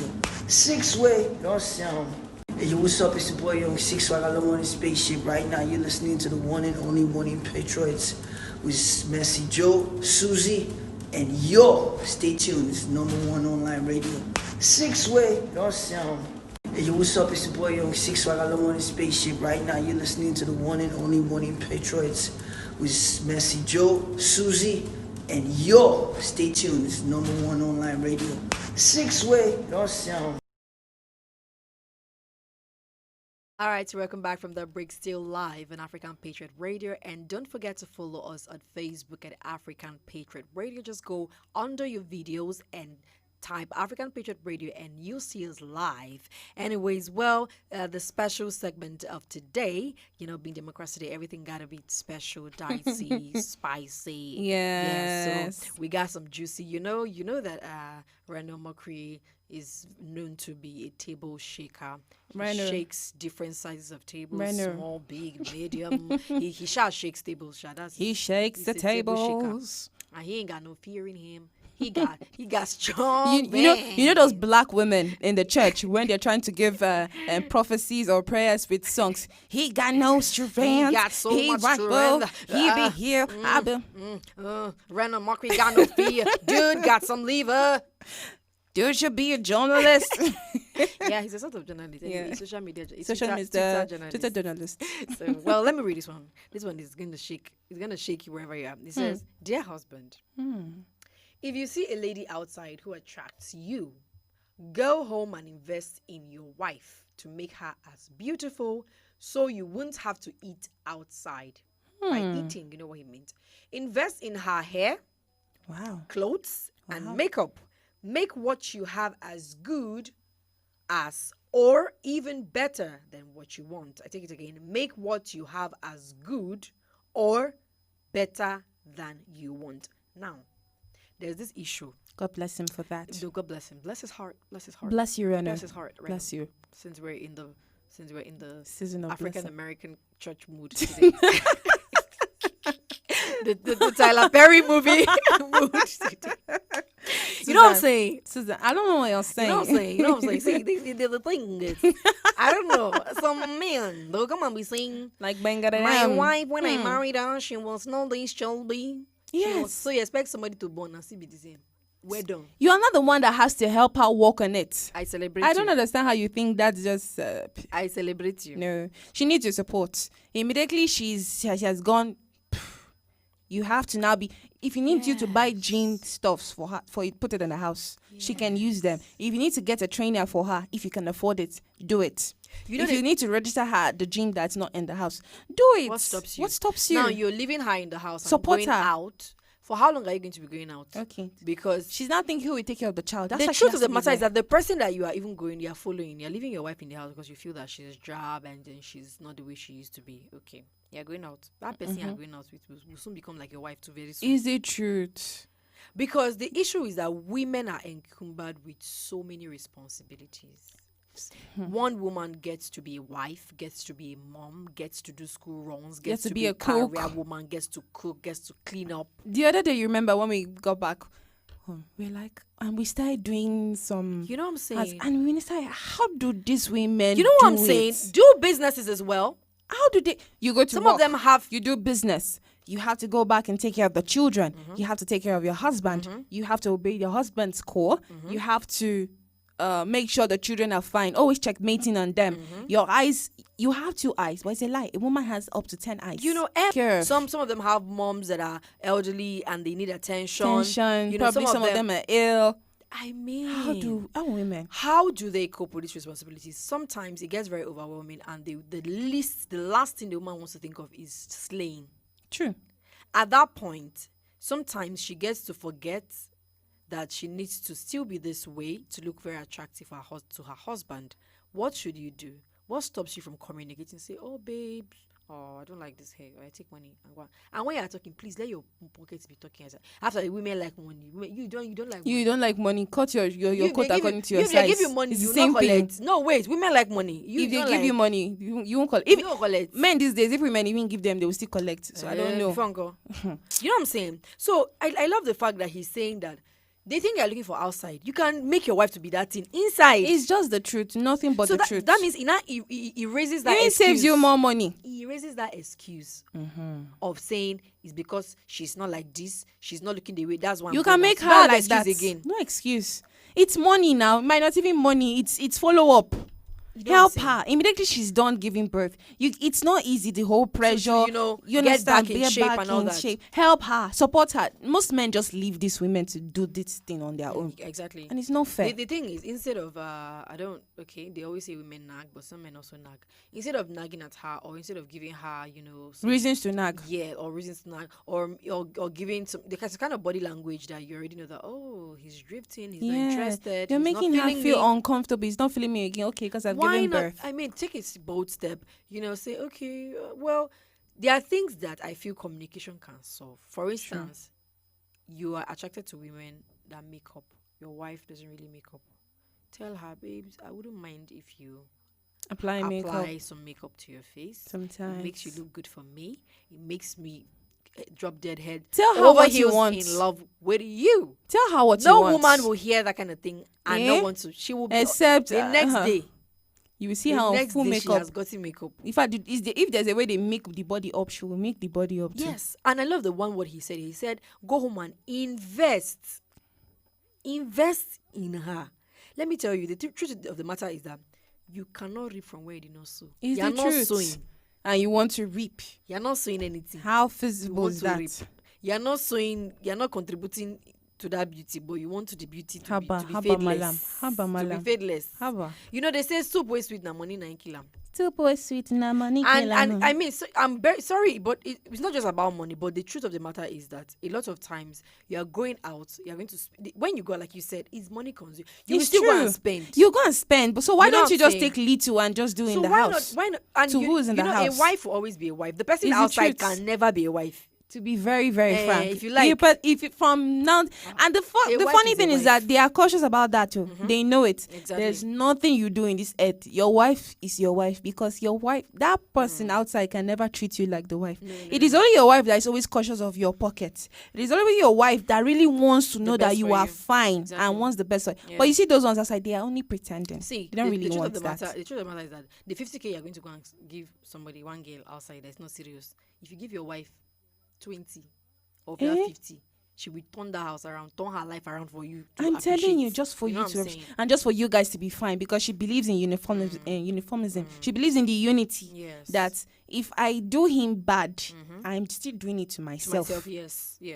Because if I take too much from him now, it's still me to fall back on. Yes. She's in that awareness. Yes. So, I mean, why not? People keep complaining. You know, we're watching a very interesting movie the other day of a man that his wife got out of shape, and he was trying to make sure she liked to eat a lot. He didn't give up on her. He tried to take her to the gym. He was a gym instructor and all that. And it was, those kind of movies go a long way to teach.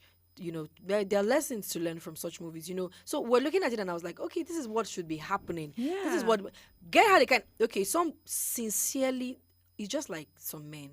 There are men that sincerely do not know how to dress. They do not know that when you wear a black belt, you should wear a black shoe by all means. You do not wear a brown shoe with a black belt. They do not know that is I don't even know how to put it, but that is not the right way to dress. That is highly unfashionable. And for a woman that is fashion conscious, she'll just get turned off by that. She'll just, But the truth is, even it applies even for men. Also, let's make it let's move it away, because we're both women in the studio and it's gonna soon look like we're acting. We're not feminists. No, we're not feminists. We believe I believe in submitting to a man. The man, not in a slavery way, but to be submissive to a man. Yes, we are in it. We're not feminists. Please don't get it twisted. Now taking it over to you know how it is. You know how girl power can be strong. True. So taking it over to the other side now. You might have a man that looks, look, the way you are seeing a man in your mind is how he will eventually look outside. Is it true? I have these people that there was a time, there's this man that he's handsome, he's tall, he's okay, he's married now and they have 3 kids. So there was a story actually where the girl was looking at his picture, before they got married. She was like, she now asked the man's wife that, Habama, what did you see in this man? Yes. You know what she said? She said, this thing that you are seeing, the time, what I was looking at was this particular man here today. That was what I was seeing then. I wasn't seeing this like partials person at all. So to speak, looking man. This is what I saw. So women have the ability to be prophetic. To be frank, me to use that word. They have the ability to foresee into the future. So now what should you do? You have seen that this man would have been better looking, except that he doesn't know that he should not dress. So why can't you correct that? Accept that. Tell him, well, baby, can you just change? Please, can you change? Can you just wear this one? I like this one on you. It looks good. Don't say it in a disrespectful way. No. Just find a way and say, this one looks. When you wear this one, you glow. You glow in the dark when you wear this one. Or go get him that shirt. gets me really you know what thinking. I'm saying? Yeah. Go get him a shirt. Tell him that. Oh, you want to wear that? Okay, this color of belt to be better. With time, you're not saying it directly, but with time, he will know that, oh, my woman wants me to look this way. Yeah, she wants me to look good. She wants me to look good. Indirectly, you understand. You know what I'm saying? So with time, you understand. So you don't come and say, I see this one now. What's he wearing? You make him feel uncomfortable. You make him feel a little insulted. Exactly. And then when you go out, you're admiring other men. You feel like you're wishing. Why? And then you come home and you imagine he was wishing on your case. You come home and you give him a silent treatment because you feel like, why is this guy like this? He's embarrassing me in public. I mean, we have guys that are very together, prim and proper, kempt and all that, but we know that most of the time guys are not like that. It's true. They're used to being bachelors sometimes. So when they get married, women are the ones that are the proper ones. They're the ones that put things together. They are more organized. They're the organizers. They always find a way to manage everything. And all the the plays. A woman wants everywhere to be coordinated. But when you see that this man is like this, there is a way that you can go about also investing in your man. The same way we're talking about investing in your man. It's the same thing. You invest in your man. You invest in your man. Okay, you like your man wearing jeans and it's all not plain trousered up. He's plain. You know, some people they wear this really baggy. Plain, and you're like, oh my goodness, what? Okay, you can tell him, why can't you wear? Some men will never. You know how men can be. No, I do not like to wear this. It's gonna make me look like a small boy. It's gonna make me do that. But you know that once in a while, you at the end of the day, the major word is compromise. You can't change somebody completely or force the person to be what the person doesn't want to be. But guess what? If the man is willing to compromise a little and you are also willing to, you married him, you already knew that he was very plain dressed very much. So don't expect him to suddenly become a jean wearer. All of a sudden. From the, out of the blues. So these things apply in both ways.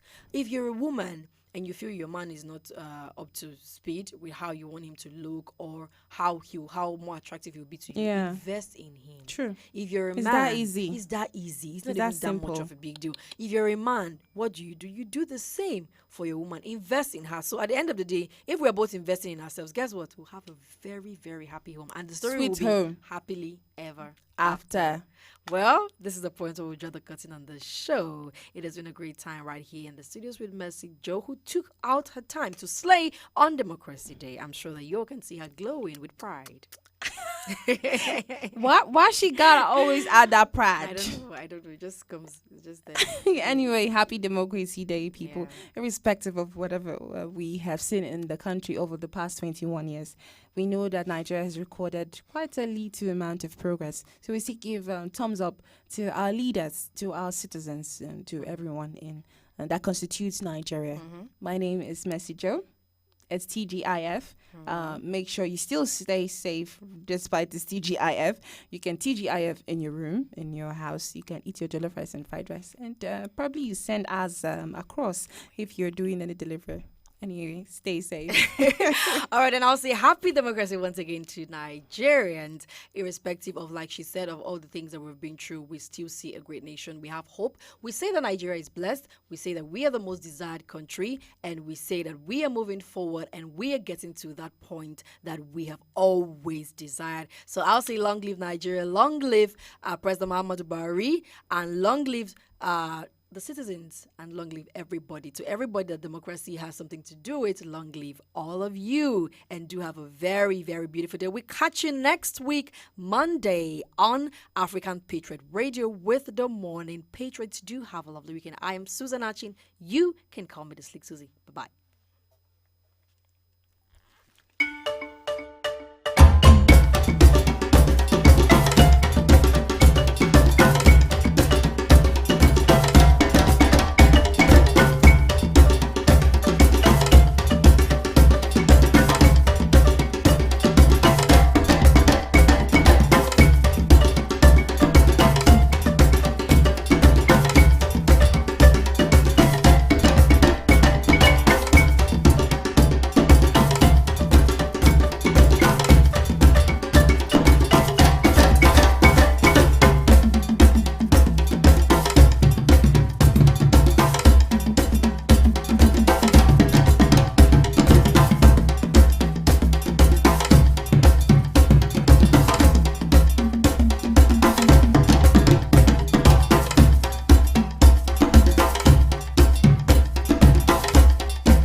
Josephine Paul, Susan Achin, Yao Bremen, Jude Ojema Audu, Second Zilang, Richard Bassi, Ekanem. I am Mercy Joe, and we are African Patriot on African Patriot Radio.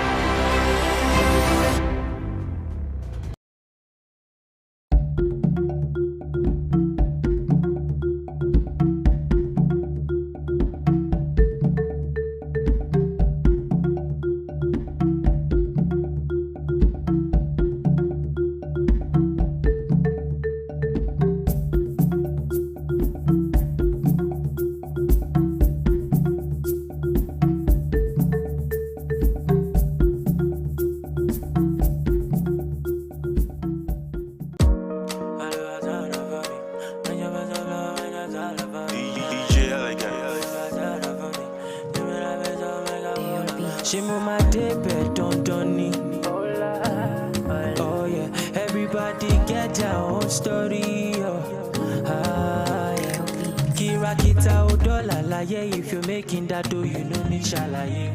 Ozu go pay mo rakba lagbade. No one mamo body check and your shake. If you think it, you can make it. Enter studio and start to make it. Omo, I believe and then I made it. One name you liché and then I break it. Mo ma lowo lowo, mo ma kole mole niwaju ele ama to your fanda. Lowo lowo, mo ma kole mole niwaju ele ama to your fanda. Mo ma lowo lowo, mo ma kole mole niwaju ele ama to your fanda. Lowo lowo, mo ma kole mole niwaju ele ama to your fanda. I'ma told me boy, this life ain't no easy go. This life when I turn bright and make it count, giving me Nico. I quit to check on my nije, Baba show me the way. Magic way, authority, LA, Papa Dakunjo, Dakun me. It show you I know the reason I'm looking. See for your eyes, see my nigga go blue pa.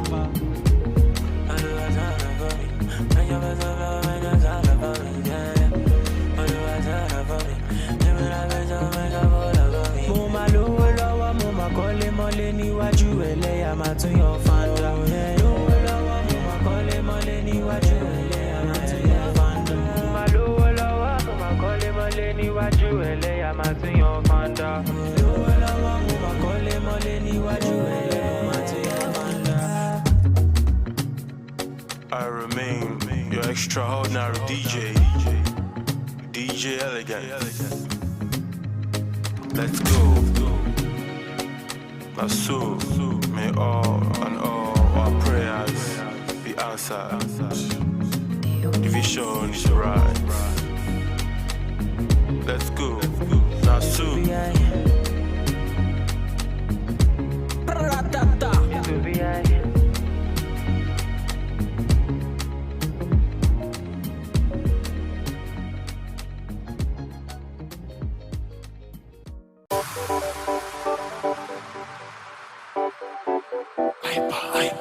Oh no, no dey pop, no dey pop, no. My sherry, your love that wonder, baby please, no send your mouth. I want you, baby no pop for you. I go on for the do. Baby please. No one, no other. I want you, my finance, right, Femi. Baby, don't fall for you. I go on for you.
Baba shining light. Hustle never paper, bad man still they grind. I pray that one day my mama will smile. Yeah. I'm on a journey, I don't know where it leads. Daco don't cry for me, Daco pray for me. Too many eyes, so things that lay before me. I pray that Baba shining light on me. See them go fair when they hear my song. All my fans they ask them, they cry for joy. All my life I've been praying, Baba pick my call. Make a blow, no. Make them no. Them go fair when I drop my Colombian coco. It is sweet them for party, they do them totori. All my life I've been praying, Baba pick my call. Make a blow, no. Make them no. So many nights I swear, things my mouth can't tell. We are just praying for better days. Make the thing just gel. Do my best to lift the rest of it, beat my chest. Say Baba, just shining light on me. I'm on a journey, I don't know where it leads. Daco don't cry for me, Daco pray for me. Too many eyes, so things that lay before me. I pray that Baba shining light on me. See them go fair when they hear my song. All my fans they ask them, they cry for joy. All my life I've been praying, Baba pick my call. Make a blow, no. Make them no. Them go fair when I drop my Colombian coco. It is sweet them for party, they do them totori. All my life I've been praying, Baba pick my call. Make a blow, no. Make them no. So I know.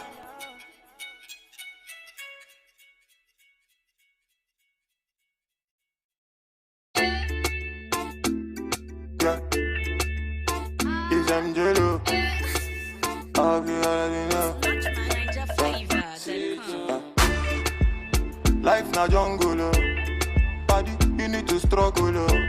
Sure you want collect all the bundle, oh. Yeah. Life na jungle, oh. Paddy, you need to hustle, oh. If you want jump, so they bubble, oh. Yeah. Reggae baby, yo. I land to you, they make men go crazy, yo. They say you find the pass it a rego, maybe, yo. Oh, yeah. Reggae baby, yo. I land to you, they make men go crazy, yo. They say you find the pass it a rego, maybe, yo. When the beautiful ones are not yet born. Go shot, girl. Anisha, it's your birthday. Go shot, girl. Oh, yeah.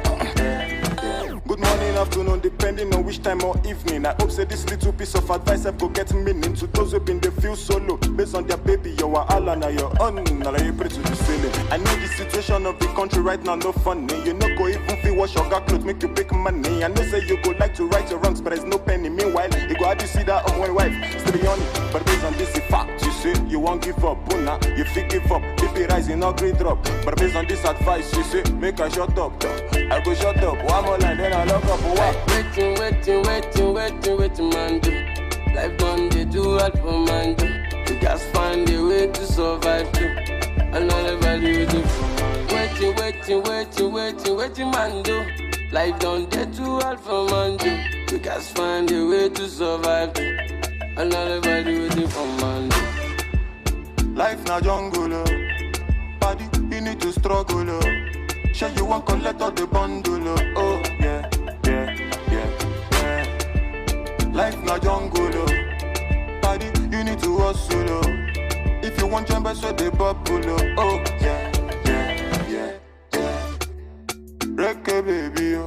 I land to you, they make men go crazy, yo. They say you find a pass it a rego, maybe, yo. Oh, yeah.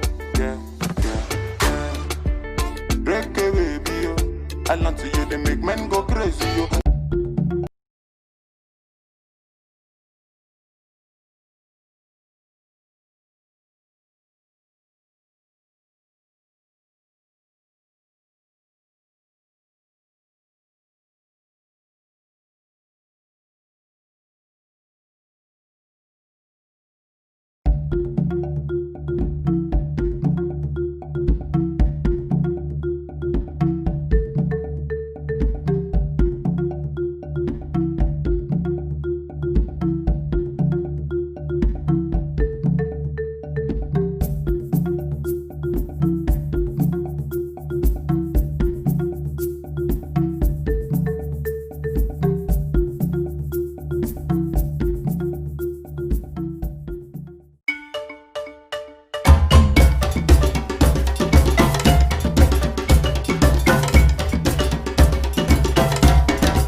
Josephine Paul, Susan Achin, Yao Bremen, Jude Ojema Audu, Second Zilang, Richard Bassi, Ekanem.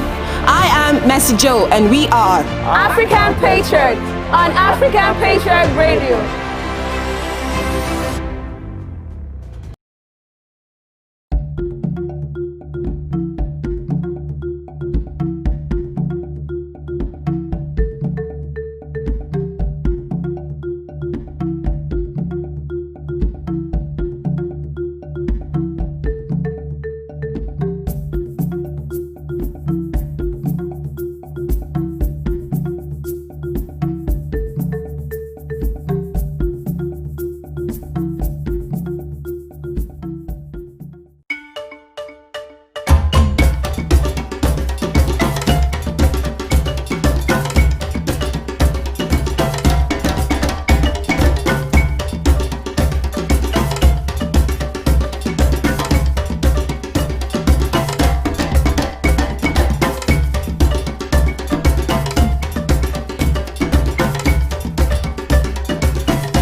Hello, good afternoon, and welcome to the midday shift, or should I say the midday broadcast on your favorite station on the netwave.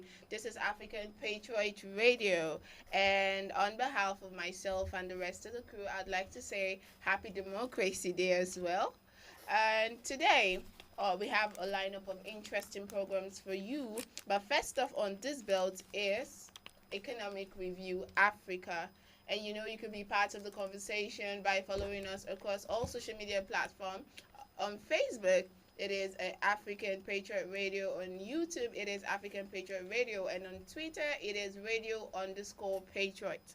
Yes, you can be part of the community, be part of the nation, be part of this conversation by dropping your thoughts and your comment on whatever the topic of the day is. But today on Economic Review Africa, we shall be assessing the economic trend of Nigeria since the inception of the second phase of democracy, and that's like for the past 21 years. I'm tempted to be poetic and say, on this day, 21 years ago, in a colorful ceremony held in the beautiful city of Abuja, the military did hand over to civilian government, or should I say, the person of Olusegun Obasanjo, and he did promise prosperity amongst other things, was transparency, prosperity, and growth of the economy.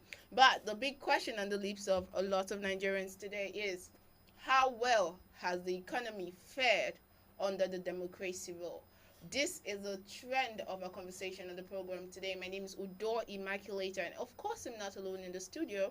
I've got my partner in progress, Mr. Steven. I'm happy to be here today. Always a pleasure to do this with you. And we have a political analyst, a seasoned analyst, and by the name of, he likes to be called Right Honorable Dan Attar. It's nice to have you in the studio, sir. Thank you, Immaculata, for having me. Okay, like we said earlier, that we're going to be assessing the Nigerian economy, like how far or how well so far. But first, we went out on the streets and we asked Nigerians what they feel about the economy, or how well it has fared since the inception of democracy. We'll take a quick look at that, and when we're done, we'll come back and delve into the conversation proper. Do stick with us.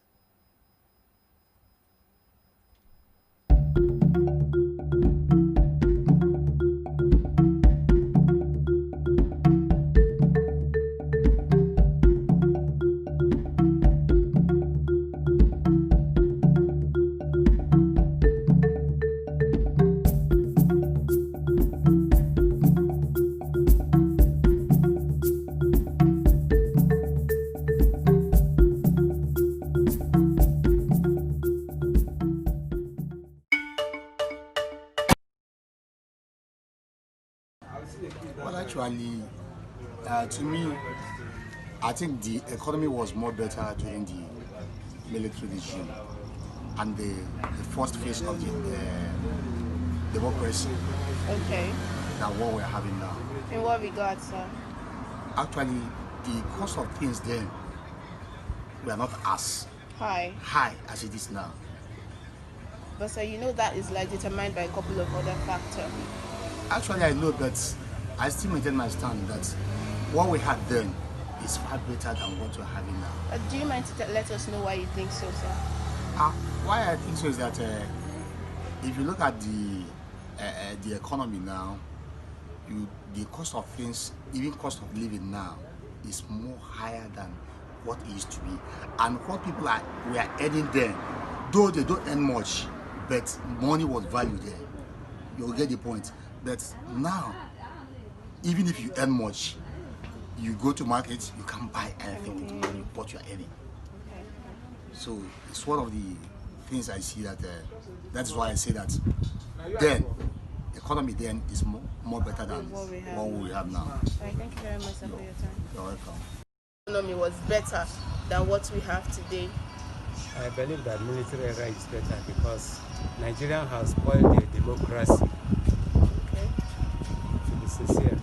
How has the democracy been spoiled by the civilian rule of the government?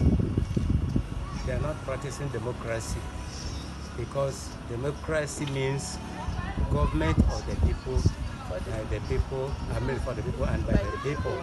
So it's not what is happening now. So I believe military era is better. Okay, you have said democracy is supposed to be more inclusive, and we have seen that with the likes of when we have EFCC and ICPC, where we can actually persecute our leaders that we feel are not doing up to par. But in the case of the military government, they just say it and it's law. Do you still feel the military government or era is a lot better? Military era is still better because if there is a fault from you from that very moment, they will arrest you and punish you or after the leave you. But now, even if EFCC arrests you within a short time, that matter will die off. They are not prosecuting, they are not jailing anybody. So when they say that you have, or when you have a problem with them, or you believe that you steal government property in a short time, that one will die off.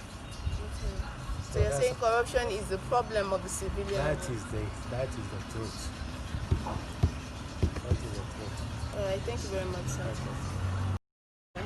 Okay, when it comes to talk about democracy and military rule, there's no comparison to that, because in democracy at least the people have something to say on how they are being ruled, while in this military rule is a force, fiat. But then I think the civilian rule is better. The only problem Nigeria has had all this while, both in economy and leadership, has been leadership recruitment. Okay. We've had this very terrible leadership recruitment in this country, where the best can't really come out. Yeah. We more like have stooges as our rulers. Truly, in the First Republic, when Obasanjo and the rest came up, I think we had a better regime. But in the process, we now saw where military came, they talked all the nonsense they want to say, nothing happened. But civilians came back through Obasanjo and we had a whole lot of progress.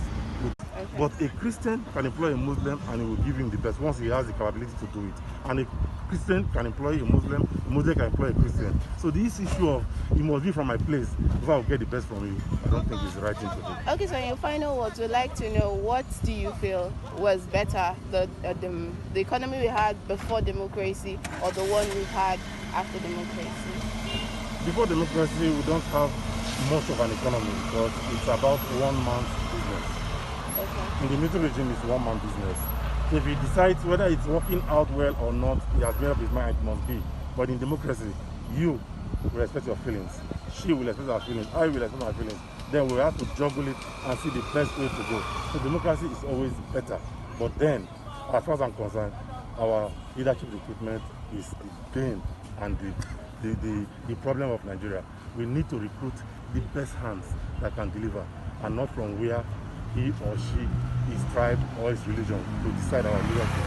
We should look for people that have the capacity and capability to deliver this country. This country, I think, is one of the most blessed countries in the whole earth. But then, we are not getting anything because of our attitudes. Yeah. Regardless, you have said that the democracy has been a more inclusive economy. Yes. Because we actually do okay. Yes. Unlike now that the country is not doing Nigeria, we have so many bad leaders. Okay. Yes. Unlike what is going on so other countries that during this COVID-19, like the American citizens, the Canada, the South Africa, the other countries, they gave their people, what is it called? Palliatives. Nigerians did as well. Nigeria did not give any palliative. Nigeria gave palliative, they will go backyard and sideline it, and remove the money from your hand and snap and said, we give you palliative. That particular time they show to the country that yes. So people collected palliative. They will snap you that you give palliative, you give us palliative. Okay, for instance now, where is the money Femi Otedola dropped? 1 billion. Okay. Atiku dropped some billions, the money is there. Some other, okay, like UBU, that man also gave 1 billion. The other people gave 1 billion. In fact, Access Bank gave 1 billion and the food of it. Okay, so you are saying that this government is corrupt. This government is corrupt. That's why sometimes when Senator Dino Milari speak on the Senate, I'm always happy. Because the man speaks the truth for the people, but they don't know what he's saying. And that's why Senate fought back badly against him. So, sincerely speaking, I'm sorry to say Nigeria is a messed up country. Thank you very much for your time, sir. Thank you. Hello and welcome back. Thanks for staying tuned. You're still on to your number one station on the net wave, African Patriot Radio. And in case you've just tuned in, you're just in time for Economic Review Africa. And remember, you could join the conversation across all social media platforms. On Facebook, it is www.facebook.com/African Patriot Radio. We're streaming live right now on Facebook and YouTube as well. And our Twitter handle is radio_Patriot. We look forward to hearing from you and to be part of the conversation. Please use the hashtag ERA. ERA is actually stands for Economic Review Africa. And today on Economic Review Africa, we are assessing, we're perusing assessing the Nigerian economy so far. Like we said, it's Democracy Day and Happy Democracy Day, but we're looking at how well the economy has fared under the democratic government. And the big question is how far or how well so far. And I introduced a guest in the house before we went on that break in the person of Right Honorable Dan Atai. Welcome on board the program once again, sir. Thank you and good morning, audience. Okay, like we said, I'd like to ask a quick question. What is your assessment of the Nigerian economy so far? Well, so far, I think we are diversifying the economy from the monotonous oil economy that we used to have. And we are still having, because oil still take larger chunk of the percentage it is 80%, of our GDP. yeah. Exactly, of our GDP in the country, and we are like dependent on oil largely before now. And if you look at since 1999, although GDP in terms of percentage at exactly before Abdul Salam handed over power to democratic government, I mean to say, it was about 0.4%, which is very minute, because you couldn't audit the military regimes that handed over power, and perhaps that could be the reason why we saw much funds from oil stacked all over the banks in Europe and America. And up to date, we are still recovering some of those loot. From that period down to the era of Jonathan, precisely 2014, the growth rate in our GDP, which is gross domestic product of the country that we largely depends in terms of revenue and so on, grew annually by within the range of 6% to 7%. Then in 2015, you and I witnessed, after the handing over to the present administration, General Buhari, the oil, which is the bane of our economy, dropped internationally. In the OPEC, they were crying, all the oil producing countries, they were like, oh no. There was recession all over, including Nigeria. And we know that we hadn't any iota of recession in the past 25 years before then. And recession hit the country. But that was not as a result of whether it was the military government or the civilian rule. It was now market competition, determination. Yes. So because what do we have when we say GDP is our product? What do we have in exchange for the dollars in order to better economy?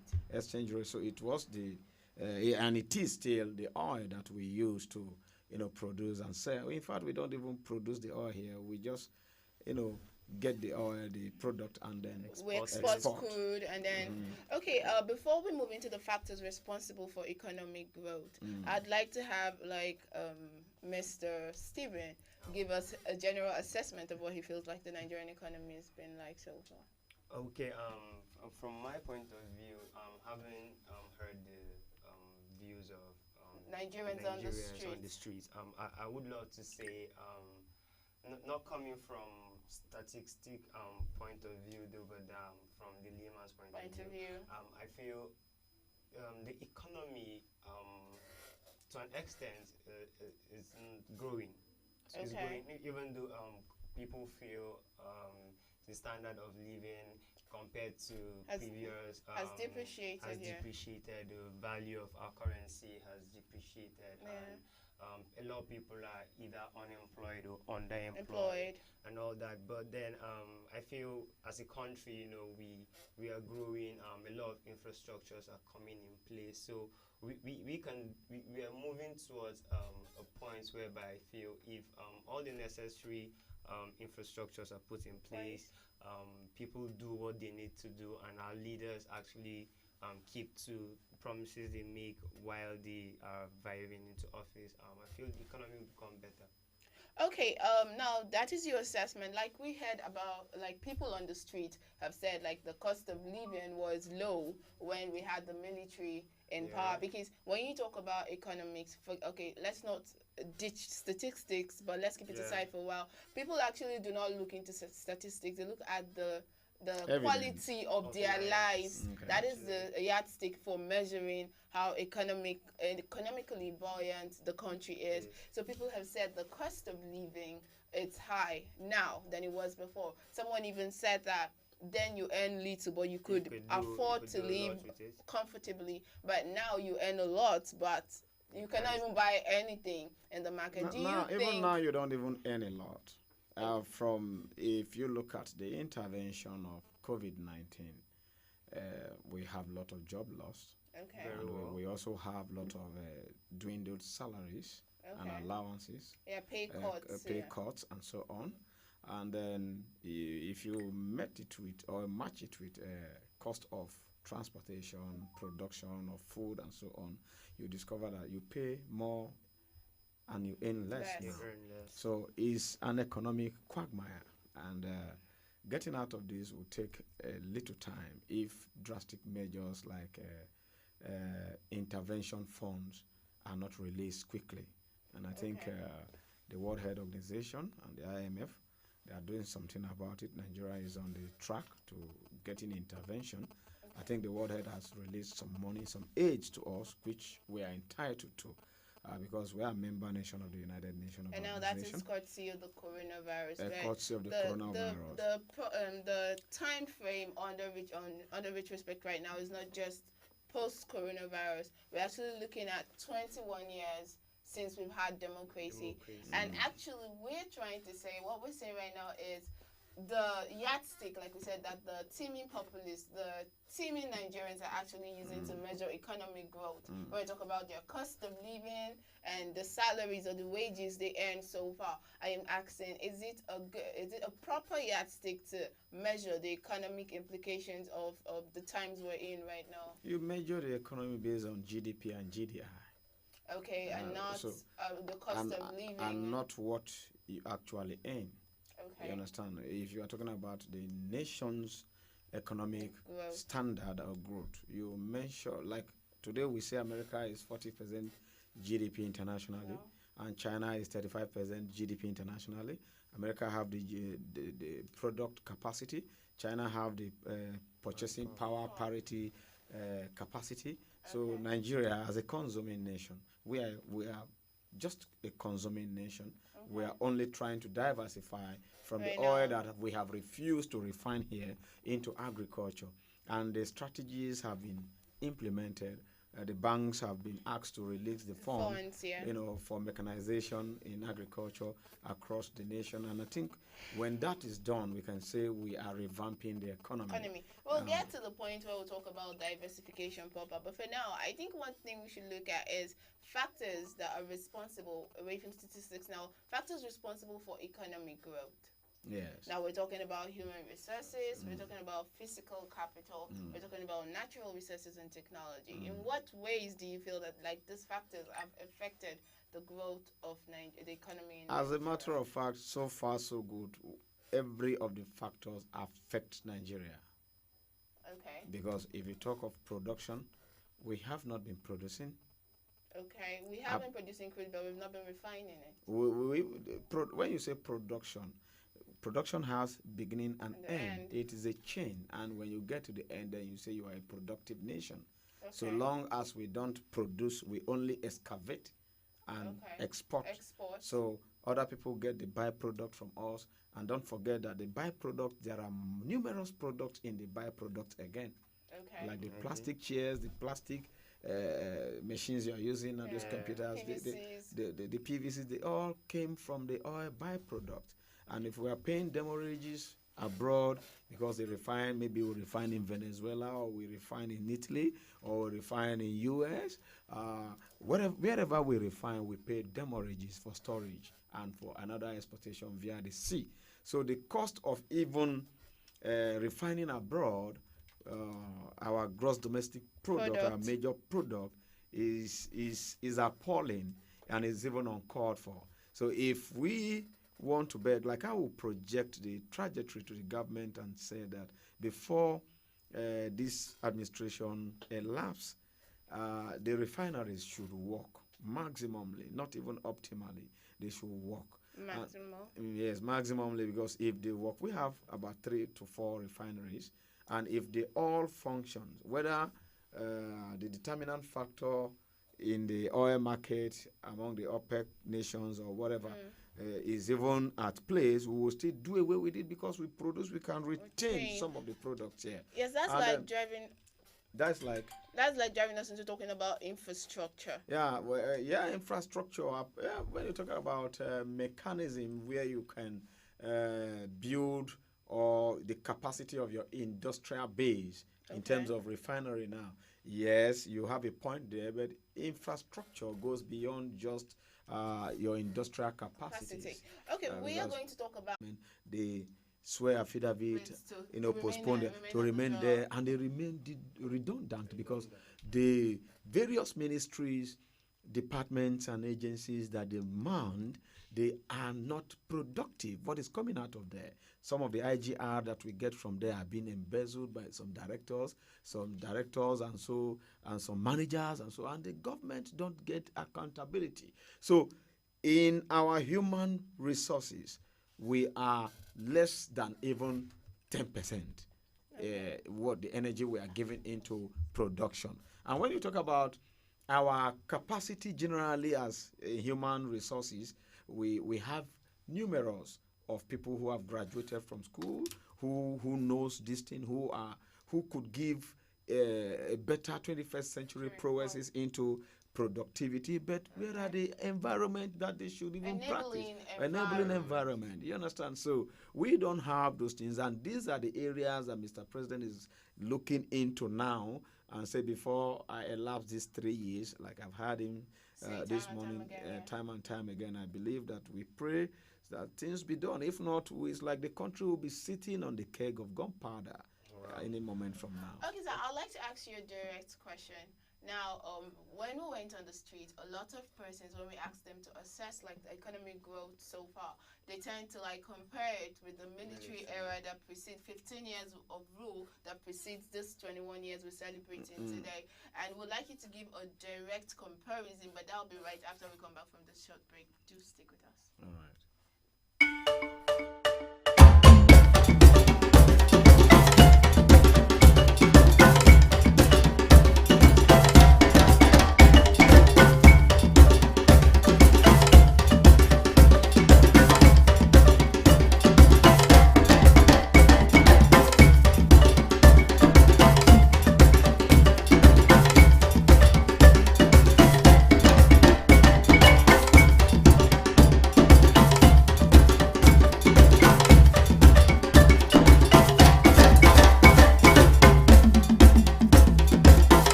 Josephine Paul, Susan Achin, Yao Bremen, Jude Ojema Audu, Second Zilang, Richard Bassi, Ekanem.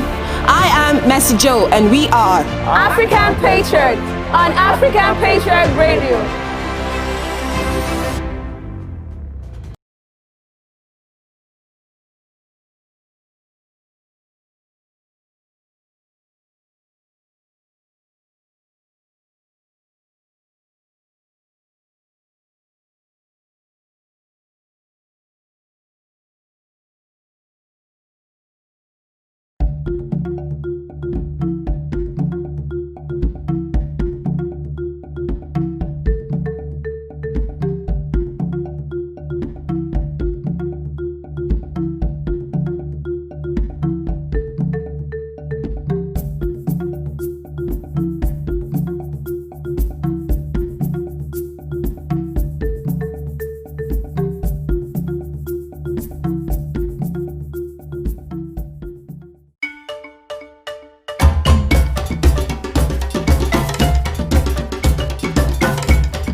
Hello, welcome back. Thanks for staying tuned with us right here on African Patriot Radio. Remember, we told you you could be part of the conversation by dropping your comments across all social media platforms using the hashtag ERA. On Twitter, we are radio_patriot. On Facebook, it is www.facebook.com/African Patriot Radio. And we're streaming live on YouTube as well at African Patriot Radio. You can be part of this conversation by using the hashtag ERA.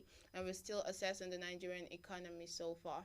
And before we went on that break, we were asking our guest, Mr. Dan Atai, what his assessment is of the Nigerian economy. Right now, of the democracy rule as compared to the 15 years of military rule that we had in our nation, Nigeria, because that was actually the basis of comparison when we went out on the streets earlier today. Yes, Mr. Dan Atai, please. The question was, we want a direct assessment of the economy under military rule versus what we have now during the 21 years of democracy. Well, if you ask me, I will tell you that before we took over power democratically, the percentage growth of our GDP was tacked at 0.4%. Okay. And that means very minute. Okay. And that means production then was not even up to what we have now. Right now. But when you ask about managerial schemes around funds and implementations of a project, it was better in the military time than it is now. Than it is now in democracy. And that makes it look as if the military time was better in livelihood, but when the actual fact is not. Okay. Because what democracy offers you, along with economic growth, is absolute freedom in all ramifications. Okay. And there is nothing that could be compared to democratic government. That's like saying that democratic government was more people inclusive. More people oriented, more people inclusive, more people capacity building, more people, venturing into facets of government than in the military era where you have dictatorial people issuing order directives and you must just obey whatever they do. You can't question, you can't ask them for accountability. You cannot ask them for press conference over something, except when it comes to do with power.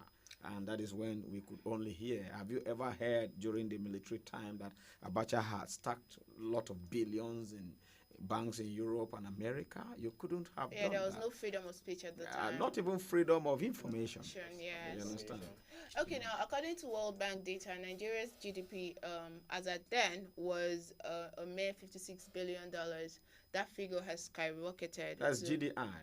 Okay, yes, has skyrocketed to an interesting 375 billion as of 2017, and there's a forecast that it might get to over $400 billion as at the end of this year.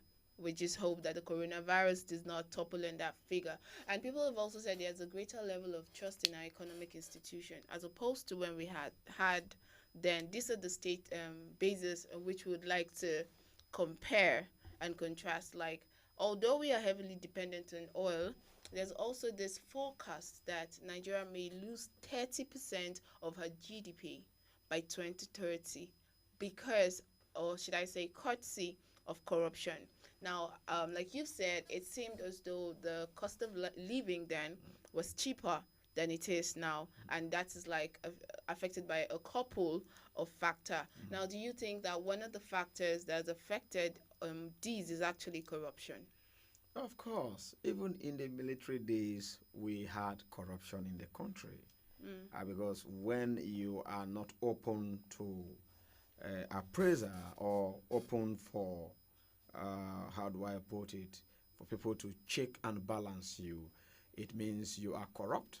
Okay. And that was the era of military. Today, you have the Freedom of Information bill being passed, and you could access any information whatsoever from any ministry, any department, and any agency right now. We wouldn't say that, I wouldn't say that there is no corruption now. Corruption exists. In fact, it has been endemic over a long period of time, and we are trying to ensure that we support anybody, not only government, anybody, any institution, including the private sector driven institutions that would want to fight corruption, civil society organizations that want to help fight corruption, who all hands should be on deck to fighting the corruption, because it is actually one of the reasons why a lot of Nigerians are suffering. And if you look at our population growth from 21 years ago to now, of course, at that time we were less than 150 million populace. And you see that in terms of factors like what do you call it, percentage hike in production and price parity, I think now we are in 11% of what do you call it? When I mean price parity, there is a particular economic name for it, but I'll come to that. So it was lesser then, and now that production seems to still depend on oil. You definitely know that the growth from that 1999 to 2014 or 2019 would not be sustained. Like I said, 7% or 6 to 7% growth annually, and now we have 2% growth annually, which means we have a dwindling economy that Mr. President will need perfect economic team, not just in the paper, not just in their names, but in the action of implementing, economic blueprint that will emancipate the country. I wouldn't like to say like the economy is dwindling. I would rather say it is dynamic.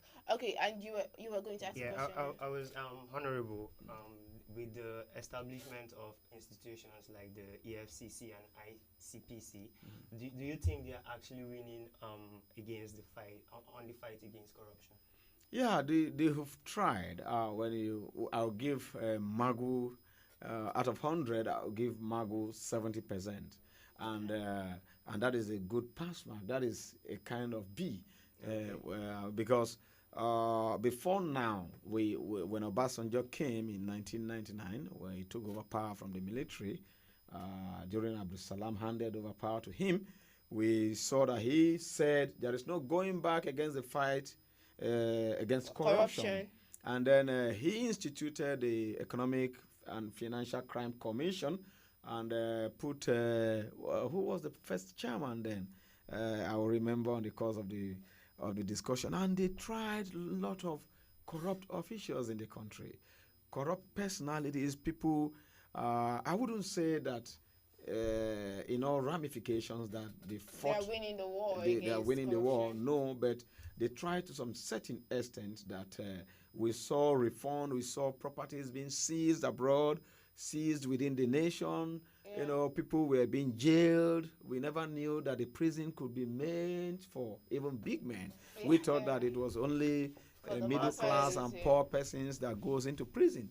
So the prison welcomed a lot of big names, and we say, wow, this is good, and it should be sustained. Okay. And I think it has been sustained. Even in this administration, we are seeing the fight, but you can't just... So, but people are alleging, people on the street are alleging that even the fight against corruption is corrupt in itself, as it has been called witch hunting and not... Well, they might be right, but the fact is that the fight against corruption is on, and it has been instituted. And once it has been instituted, it means when a better administration, I'm talking about judicial administration, comes in, effective one that could hold people into accountability, and people, you're talking about fearless and incorruptible judges, because you see, it is not Mr. President that is going to try people.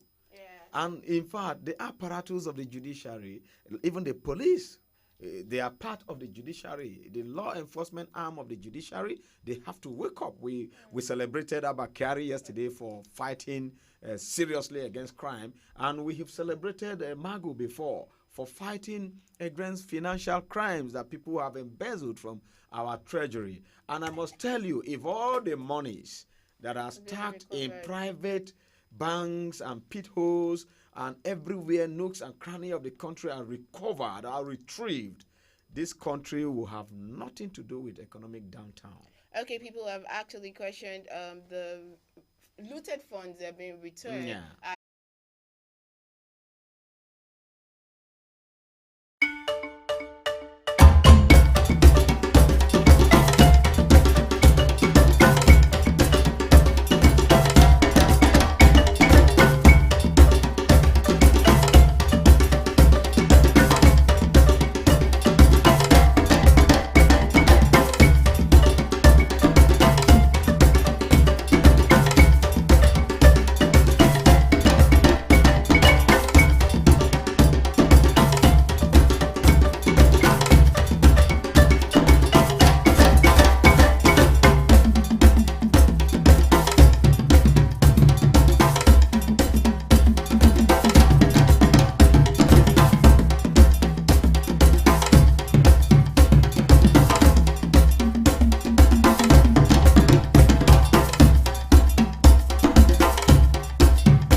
My name is Josephine Paul. Susan Achin. Yao Bremen, Jude Ojima Audu. Second Zilang. Richard Bassi. Ekanem. I am Mercy Joe, and we are African Patriot on African Patriot Radio.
Yes, it feels so good to be back on air and to be live in the studio once more. This is still your number one radio station, African Patriot Radio, and it's an amazing Friday afternoon, the 12th day in the month of June 2020. Yep.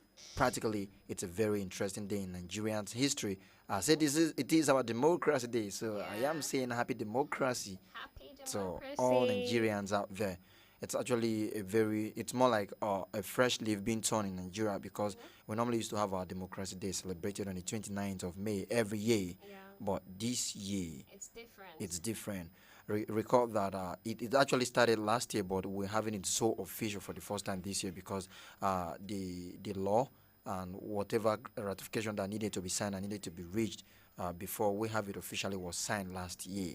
So last year we actually had the transition of the first term of President Muhammadu Buhari to the second term on May 29, which was more like low-key, and then we had an elaborate celebration on June 12, and here we are, 1 year already after that ratification was signed and all. All right, studio time check is exactly 14 minutes gone past at 2 o'clock. This is a beautiful Friday afternoon. My name is Elvis Ogan. It is that moment for the Sunset Patriot. I'm not in the studio alone, but it is not the usual partner you've seen, because the person I have with me this afternoon went missing in action for some days. But I'm so happy and super excited to have her back in the studio. Yep, Seki. back.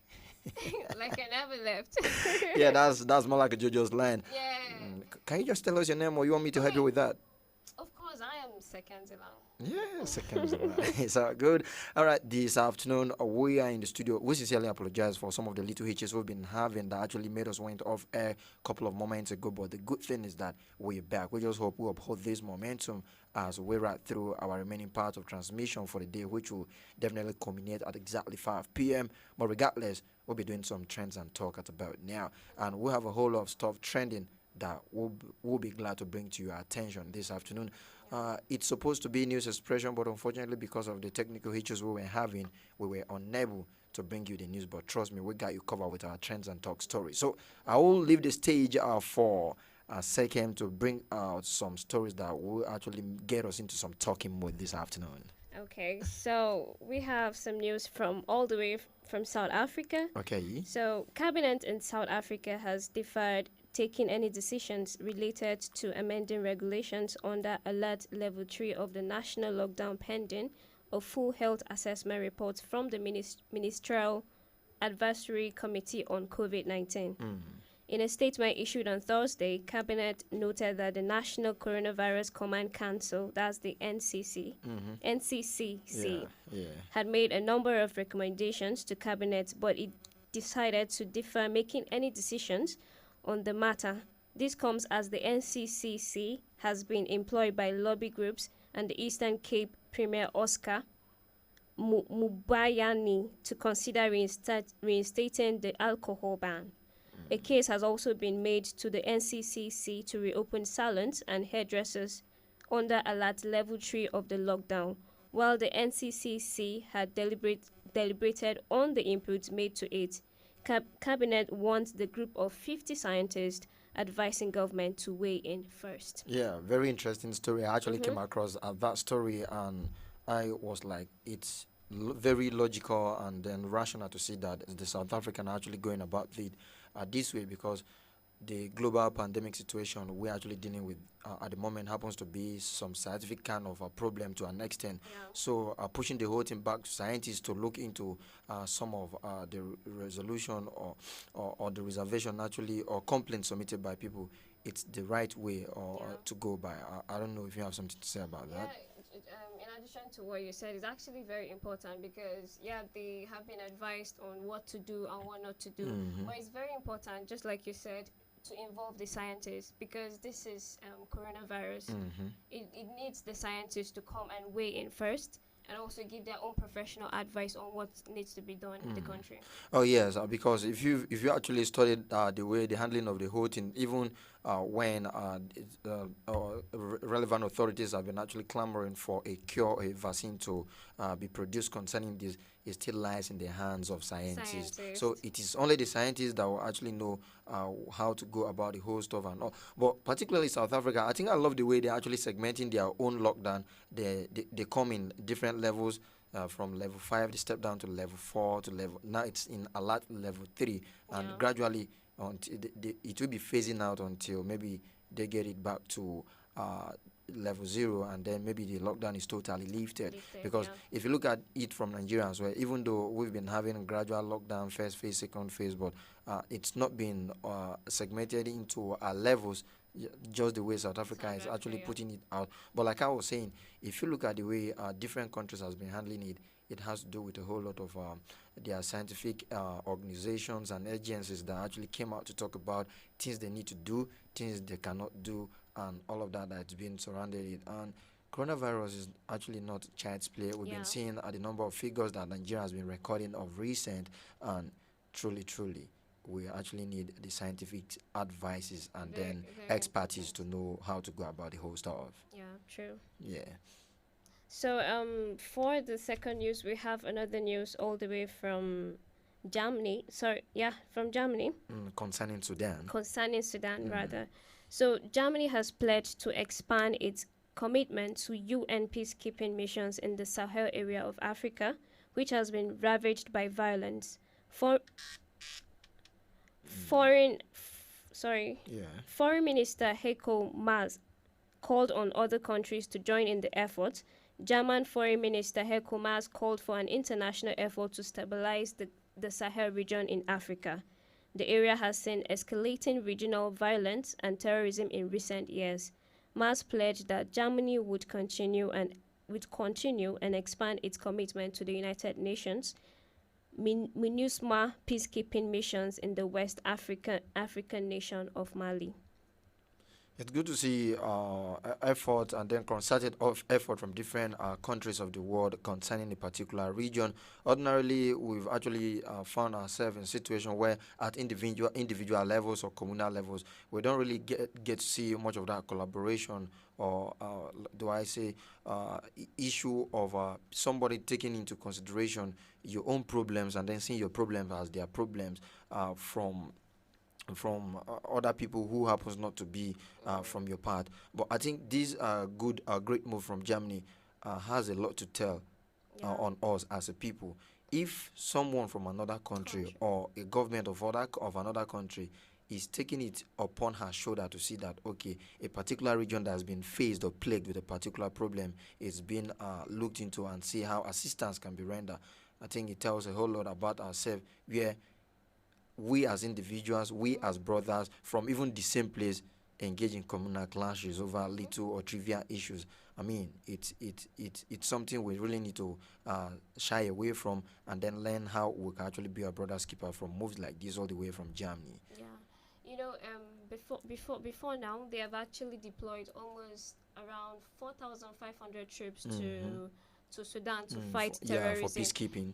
For peacekeeping, and it's very it's actually a good thing because they are staying to their commitment and they are saying they are going to continue to support and then the expand and also continue to support the peacekeeping program in the Sahel region, and it's nice because terrorism it's been ravaging Africa for not just Africa, so many places. It's more like a global issue. Yes, it's a global but I think we are kind of new to it to an extent because I remember growing up where we used to hear about suicide bombing in some parts of other continents like America, Asia, Middle East, and the rest. And then, unfortunately, it's here with us. Yes. I think for over some times now.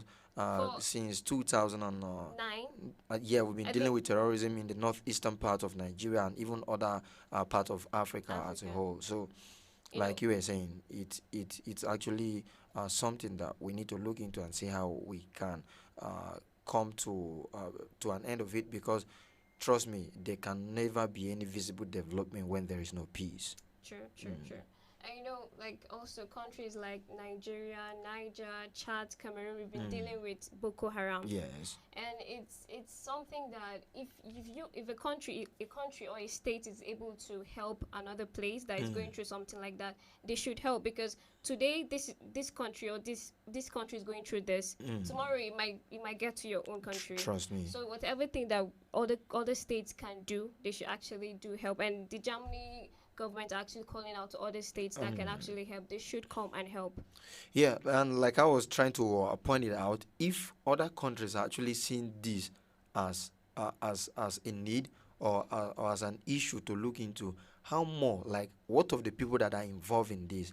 Why can't they just look inward and see that, okay, we even have people who are not really directly affected by this, but they are taking it upon themselves to see that, okay, they put an end to this. I think that should actually give them an inner conscience to see how they could actually withdraw arms and ammunition, and then no matter what the issue is, they settle it amicably and then using dialogue, which is one of the most productive way of resolving a conflict or resolving issues. Because that, if we do it that way, trust me, we'll actually have a very stable dialogue. Can you negotiate with terrorists though? Yeah, we've seen that happen a couple of times. Negotiation with terrorists? Yeah. Okay.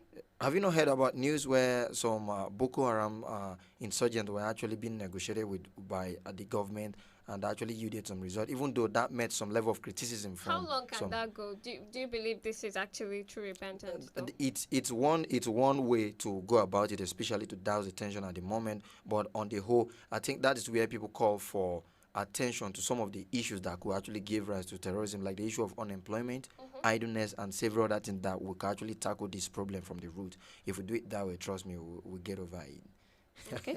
Okay, let's take a look at another story that's actually trending this afternoon. Okay, so we have this is all the way from Tanzania. The Tanzanian government has on Thursday, June 11, said that the country's debt for the period ending April 2020 has reached 54.43 trillion, out of which domestic debt stock amounted to 14.85 trillion shillings, and external debt stock amounted to 40.57 trillion. The finance and planning minister, Dr. Philip Miango, has, however, assured that the debt remains sustainable in the short, medium, and long run. The minister said this when he presented to Parliament in Dodoma the country's Survey 2019 report and the National Development Plan that is in 2020 and 2021. However, Dr. Miango asserted that the results of the Debt Sustainability Analysis, that's DSA, conducted in December 2019 indicated that the country's public debt remains sustainable in the short, medium, and long run. Okay, all the way from Tanzania. That happens to deal with the business angle of that was supposed to make our news bulletin this afternoon. Yep. And then if you look at the figures that are actually being put out there with a debt profile at about 50.43 million shillings, right? And you see that the domestic debt was amounted to about 12 point something, and then the foreign debt was about 40 point. I think that actually point my attention back to Nigeria when we actually got saw recently where the executive arm of the government reached out to the legislative arm for approval for some loans. And then ordinarily Nigerians were looking at how much we've been borrowing and how long can we continue to borrow. But if you look at the scenario that is in place, if you study the Nigerian debt profile very well, you see that our domestic debt is actually higher than the foreign debt, which is a good one, And then looking at a country like Tanzania, you see that okay, their foreign debt has superseded their domestic debt, which is not really on the bright side. But the fact is that their loan assets sustainability report actually shows that okay, the loan is sustainable to an extent. What Tanzania needs to do now, and even Africa as a whole, is how they could look inward and see how they could generate more revenue other than going to borrow more. Because if they continue, or maybe leveraging on the fact that okay, our debt is still sustainable, serviceable, it could get to a point where the debt may actually be out of hand, and then things it will affect both their foreign exchange, the strength of their currency, and possibly their GDP growth and every other economic indices that actually translates to having a sound economy. I recall that you were trying to ask a particular question while we were preparing for this, where I know that will inform the point you will make as we proceed on the show. So let's hear from you.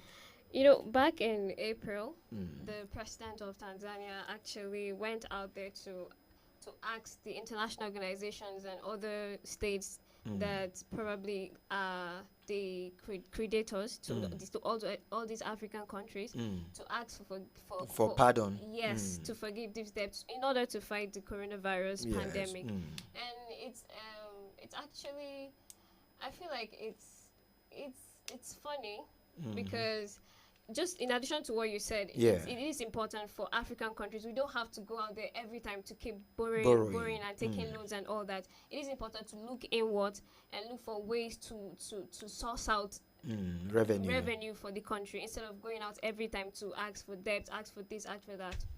Yeah, that's a very healthy one that you actually gave right there. Yeah. And on the terms of African, so I think the Tanzanian president was not the only person who was of the opinion that some of these debts should be forgiven.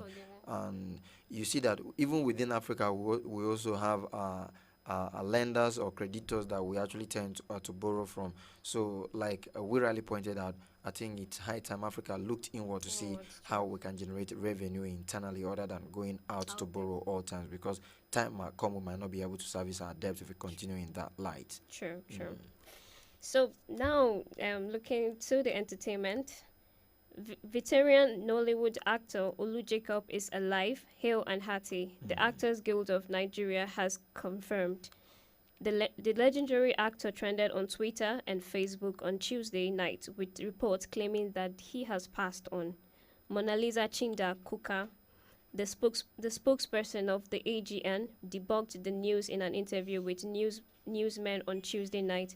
Actress and producer Lala Akindoju, who put a call through to the actor, also confirmed that he is hale and hearty in a tweet. I was quite surprised when I was surfing the net last night and I saw that he was trending, Olu Jacobs. And ordinarily, the first thing that comes to people's mind these days, if it happens to be a very young male celebrity that is trending, what comes to your mind is, maybe, has somebody come out to accuse them of rape or maybe sexual violence again.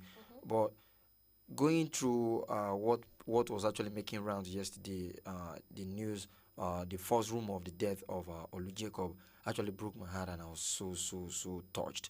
And I didn't know, I wasn't scared because I just knew that maybe something was not really right. Yeah. So I think it's a good one. It brings some form of relief to know that, okay, it's actually not true, because he is one screen god, if I should call him that name. That's actually graced so many movies. He's actually a veteran, and he has done so much contribution to entertainment in the country and even in Africa at large. And I think it's good that this clarification is coming out so that people will actually know, because I'm just imagining what the fans might actually be thinking or going through. Because most times when we hear cases of people from the entertainment sector passed on, will be like, oh, not again, because sometimes you don't really get to hear about their sickness out of nowhere. You just heard they are no more. So funny enough, I actually did not hear the story when it was still going around that he was dead. It was when it was confirmed that he was still alive that I actually heard the news. Had even I heard that, I think that would have really been heartbreaking, honestly. But it is important to people be careful of the kind of news you take around or you tell people. If it is tentative news, please do not give it out there. Let it be that it is confirmed before you put it out there for people. You see this kind of thing now. You could just only imagine that. And I think you were actually talking about another piece of story that's actually making rounds from the entertainment world that's bordering on Davido and Chioma. Yes. Yeah, that story has been trending for some days now.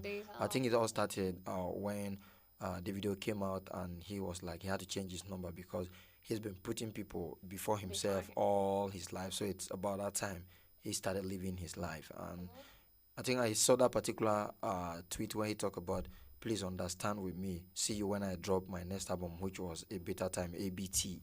And he tweeted that. And the next thing, when we start hearing allegation of him expecting another baby from another baby mama, and then somebody after that news, somebody came out to even claim that she too was heavy for Davido. This is not the first time people have been accusing Davido of that. We remember sometimes last year where some people came out to accuse him. Yeah, to accuse him, and at the end of the day, he took it so serious.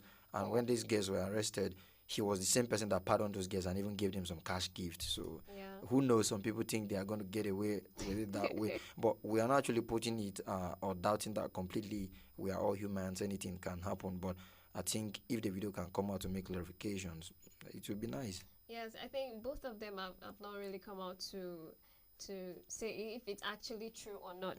So it's still tentative news, not confirmed yet. And for those that usually come out to accuse all these artists for, basically they're doing that for clout. Yeah, it's true. And this one, from what I heard, the lady here allegedly got pregnant.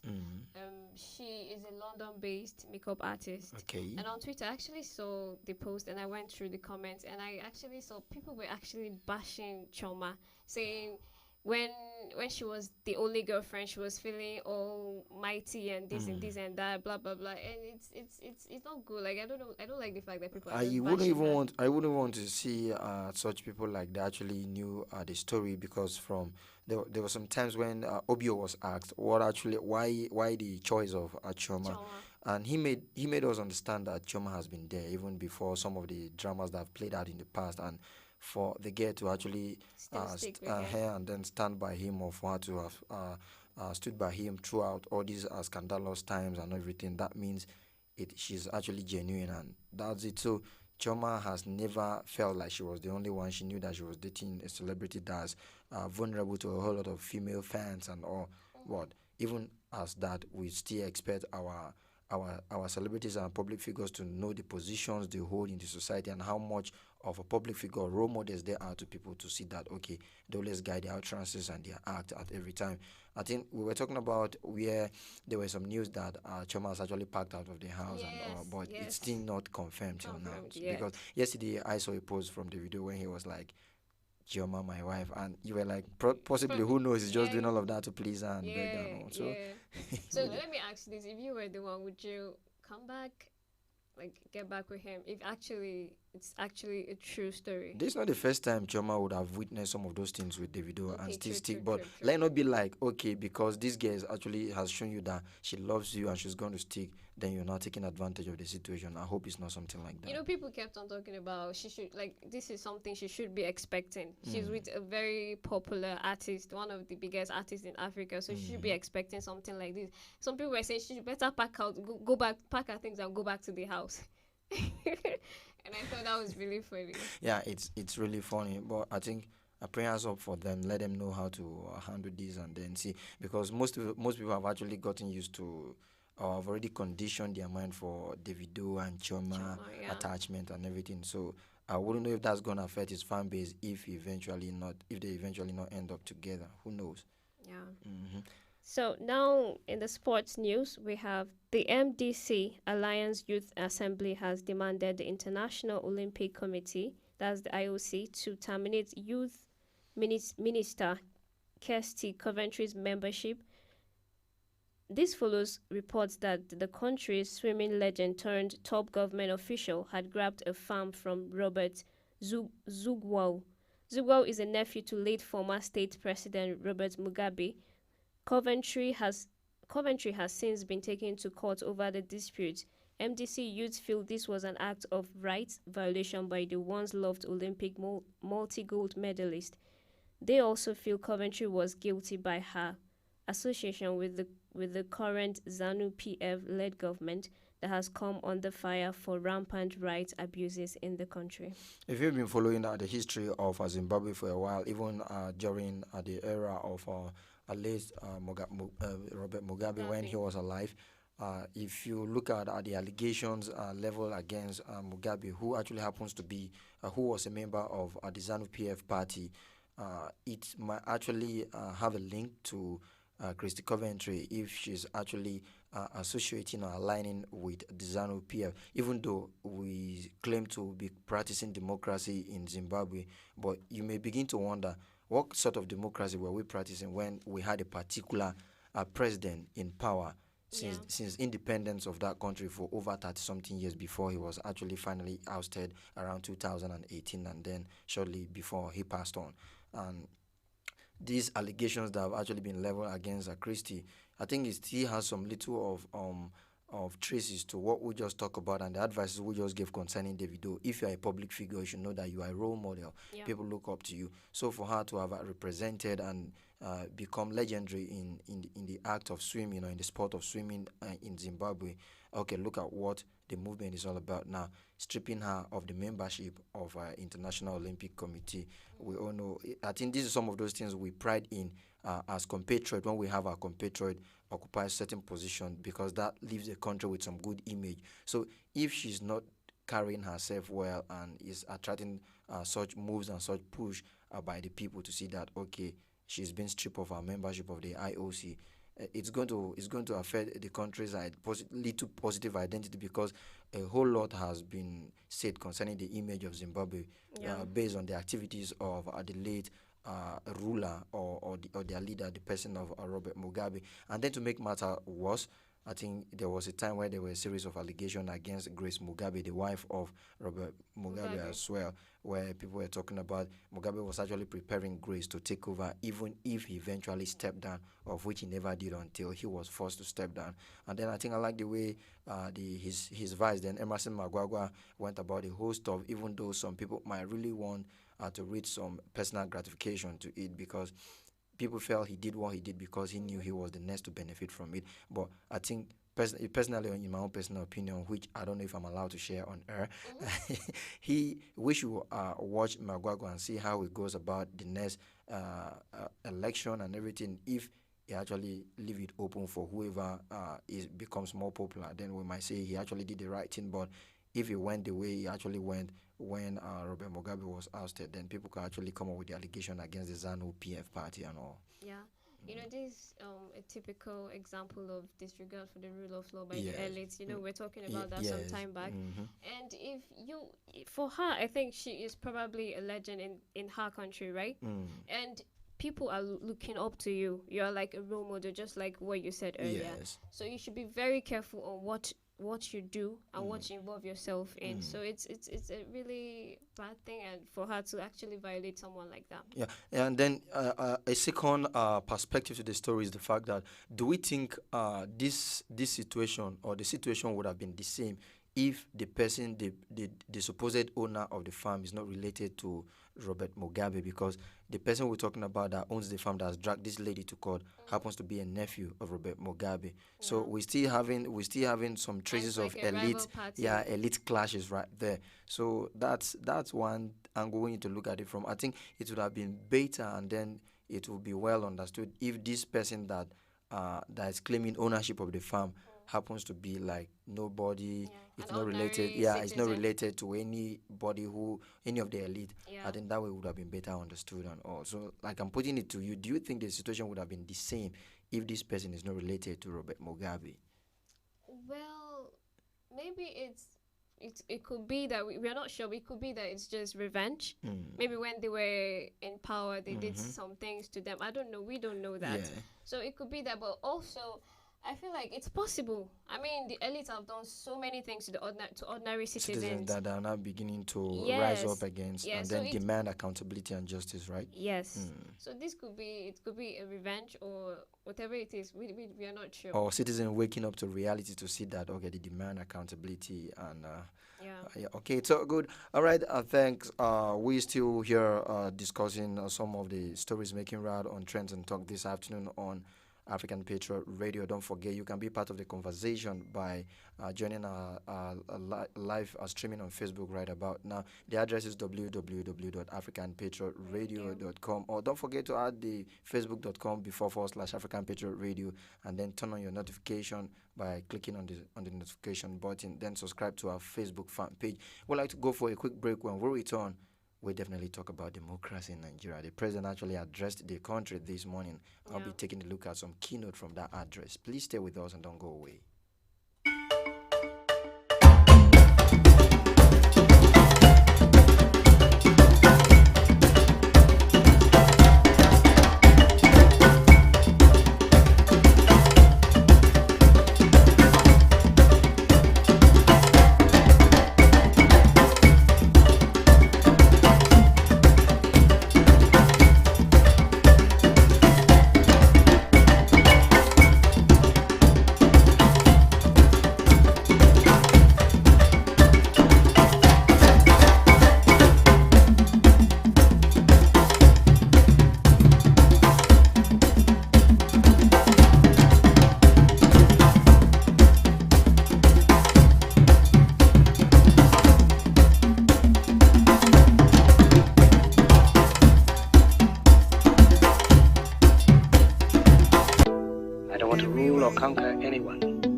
Gentile, black man, white.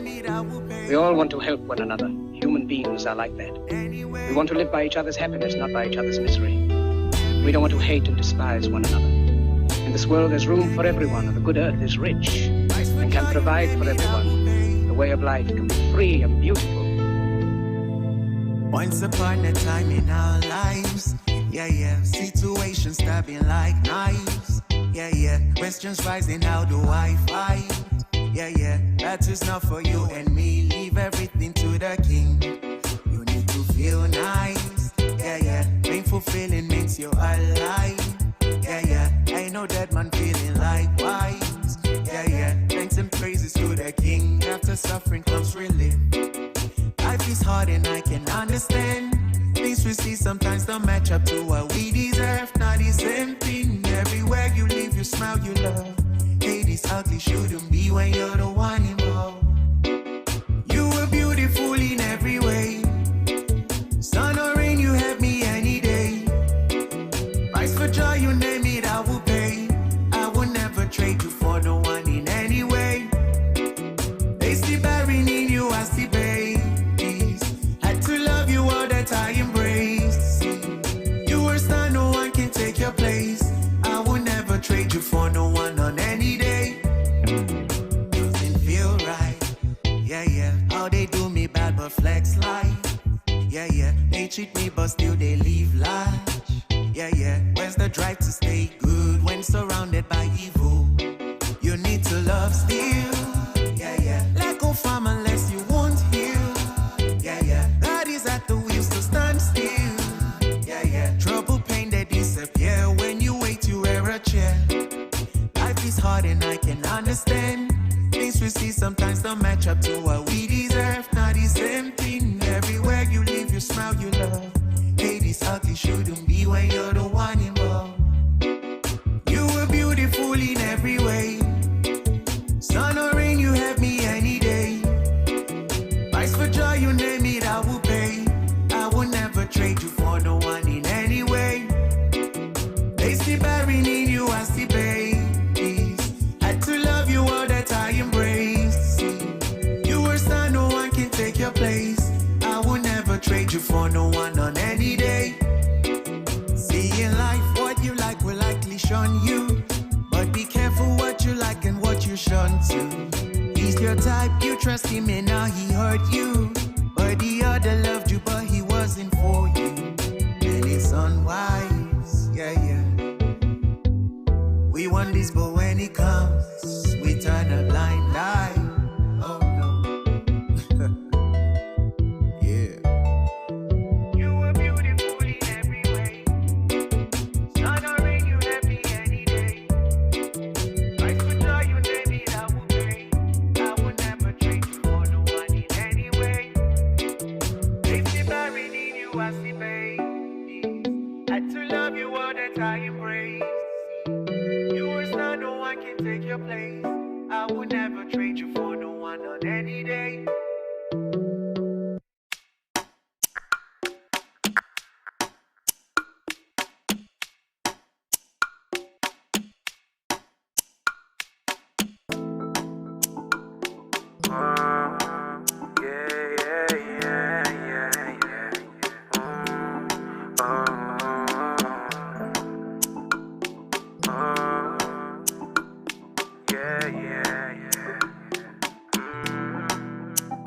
Baby, let me take you there. No time to check time, love you, baby, fair and square. I'll be here beside you, baby, sure you know I care. Don't doubt my love for you now. Come closer, girl, don't back down. So far it's you I fancy. See, no, they come too far from the roadside bar, cause not there they see you. See, I say bad sharp guy, not the shy type. See a girl, I dey feel you. Connect with me now, baby, let's go crazy. Cause I know, say you go be my number one. Baby girl, I tell you. Biggie, heavy. Baby, turn up, go down, don't stop, go steady. International, one chief rocker. Baby, go down, go shut the...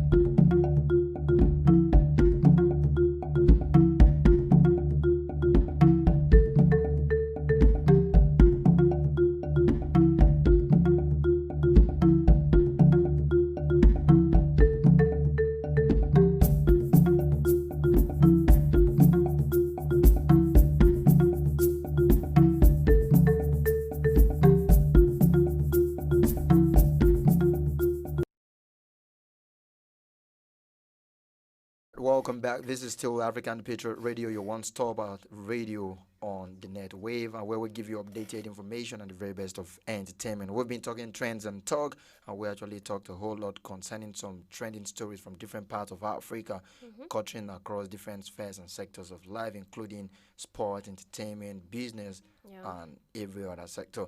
And like we made our big introduction for the day that today is actually Democracy Day in Nigeria that we've been celebrating today.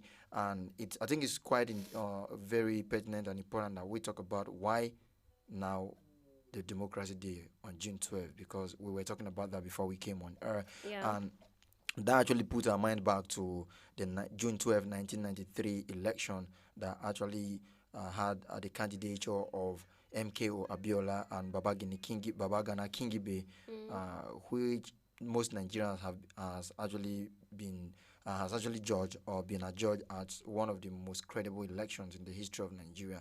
And then there are so many things that characterizes that particular election, or that characterized that particular election, for the fact that MK Abiola was a Muslim and his running mate then was a Muslim. But Nigerians saw beyond ethnicity, religion and everything, and queued behind them to actually vote them in. And then when that happened, it seems we were still drunk with the military juntas and everything. So the military were never really ready to relinquish power to the civilian rule. So MK Abiola felt that was unjust. That was not justice being served. So he declared himself as the president of the country, which did not sit well by the then military head of state that actually made them to put MK Abiola in incarceration. So while he was in prison, he was being begged and being pressured to just denounce his claim so that he could be let out as a free man so that he can walk the street again. But he said never, and he died in custody. So after that, there have been agitation from people from that angle, and people who actually felt that, okay, if we really want to get our democracy strengthened, we need to do something about that. So until 2018, President Muhammadu Buhari actually saw a need to that and made a move to see how we could adopt a new democracy day that will honor this man, MK Abiola and Babagana Kingibe, of which was done. And then they were conferred, MK Abiola was conferred posthumously with the highest title in the land, the title of GCFR, which actually is the title given to all president or military head of state in the country and all. So here we are, and we're celebrating the democracy today. And it's more like a very big win for democracy in Nigeria, because after our independence in 1960, we saw that we had a smooth run of things till 1966, when we had our first coup as a nation. And then that same year we had another counter coup, and since then it's been back and forth movement with democracy, of which we've not really had democracy enjoyed a lengthy time like we have it now. I think the shortest, the only time we had democracy from 1960 to, or from that 1966 when there was the first coup, before 1999 was in 1979, when Olusegun Obasanjo, who was a military ruler, then actually handed over to the government of Shehu Shagari in 1979, which lasted in 1983, and before that government was actually ousted out by the then General Muhammadu Buhari in military. And then there were actually certain things that actually characterized or played that led to all of that. We talked about that on the Patriot yesterday. And then after then, we've not really had democracy until 1999. Okay, we also had Babangida that handed over to a transitional government of Ernest Shonekan in 1993, but that didn't sit well with Abacha then. He had to take over that government, and he was in power till 1996 until he passed on. And then 1998, rather, not 96, until he passed on, then General Abdulsalami Abubakar came on board, and he deemed it fit to hand over to democracy that brought in the government of Olusegun Obasanjo in 1999. Since then till now, we've been having a smooth transition of powers from one government to another, from Obasanjo to Yar'Adua to Goodluck Jonathan, and now to President Muhammadu Buhari. And it's been 21 years of democracy. Yes. So, like, I want to talk about it. We've actually seen most people, or most of us that are actually speaking now, did not really witness the military era, but we read books about them. I think I remember the Little War Against Indiscipline from that 95, 96 when we were still little, but I think we still remember some certain things where we had the military that were coming around to make sure that some of those decree on ground were working. I remember a particular time, I was very little in nursery school then, but that was around 95, 96. I remember when the pump price was set for fuel, and then we had several gas stations or petrol stations selling above the national pump price. I remember seeing military in their uniform coming to make sure that people don't sell above that price. Yeah. I think that was my most memorable memory about the military rule so far. So let's talk about it. We've actually witnessed a military rule and the democratic setting. Yeah. The journey so far. What's your rating of democracy?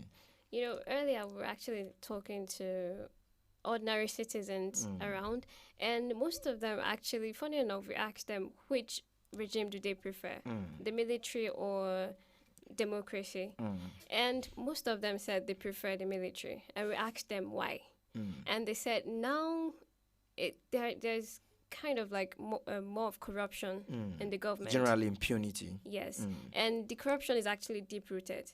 You know, back then, just like what you said, they were selling, the prices was higher than normal, and they went themselves to go and rectify the issue. Yes. And it's different now, because now, like, you know, then if the military, when they want to do something, they do it there and then. But now democracy, it has to follow different processes and stages. And we have corrupt leaders. So and you know how things are. Before you know it, things will just change, and most times they do things to their own interest. Wow. Yeah, ordinarily one would want to understand with these people, because on a general note, the impunity was less, maybe more concentrated on a particular person, because you could see that one person could sit and then decide whatever happens, and then it does. But you see the rest people, they were actually trading with caution. So that's where you see subordinates that were actually making sure that they don't get in the bad books of whoever was at the helm of affairs, because military, they don't go through any process. It's just decree. They give a decree and it happens that way. But trust me, we've actually I would like to say people actually go better with military, because you know when you scare people, they do what they follow the rules and the regulations. But you know, this democracy now, you have to basically like coerce people.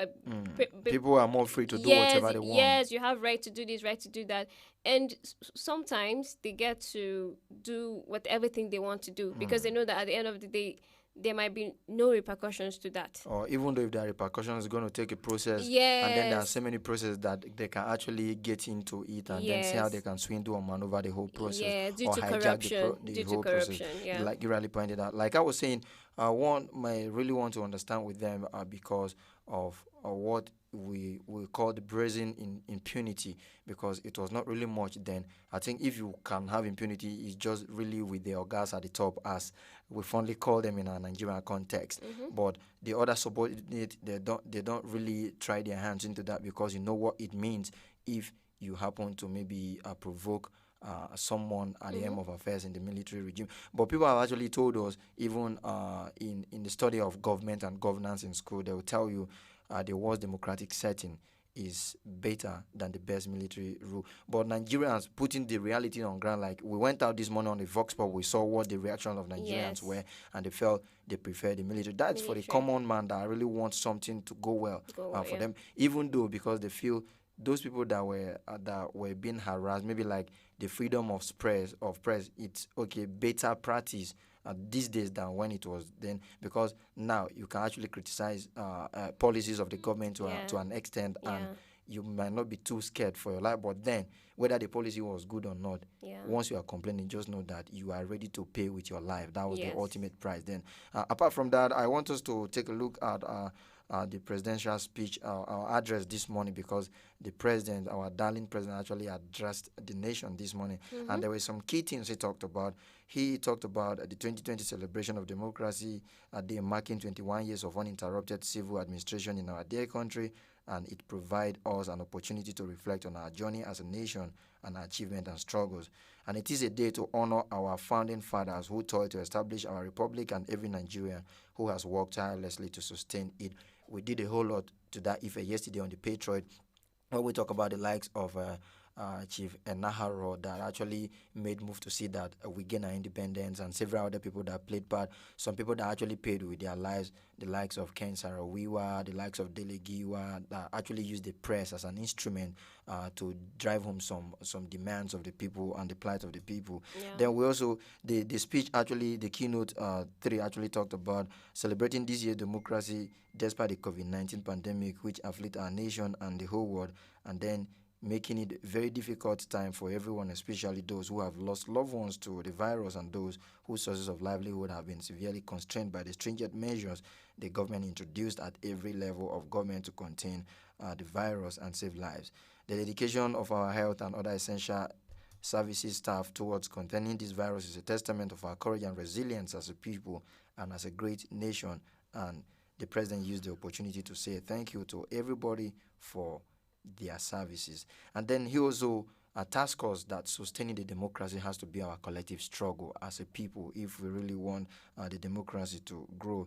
And then he congratulated all Nigerians and particularly leaders of our democratic institution on their resilience, determination to ensure that Nigeria remains a shining example of democracy.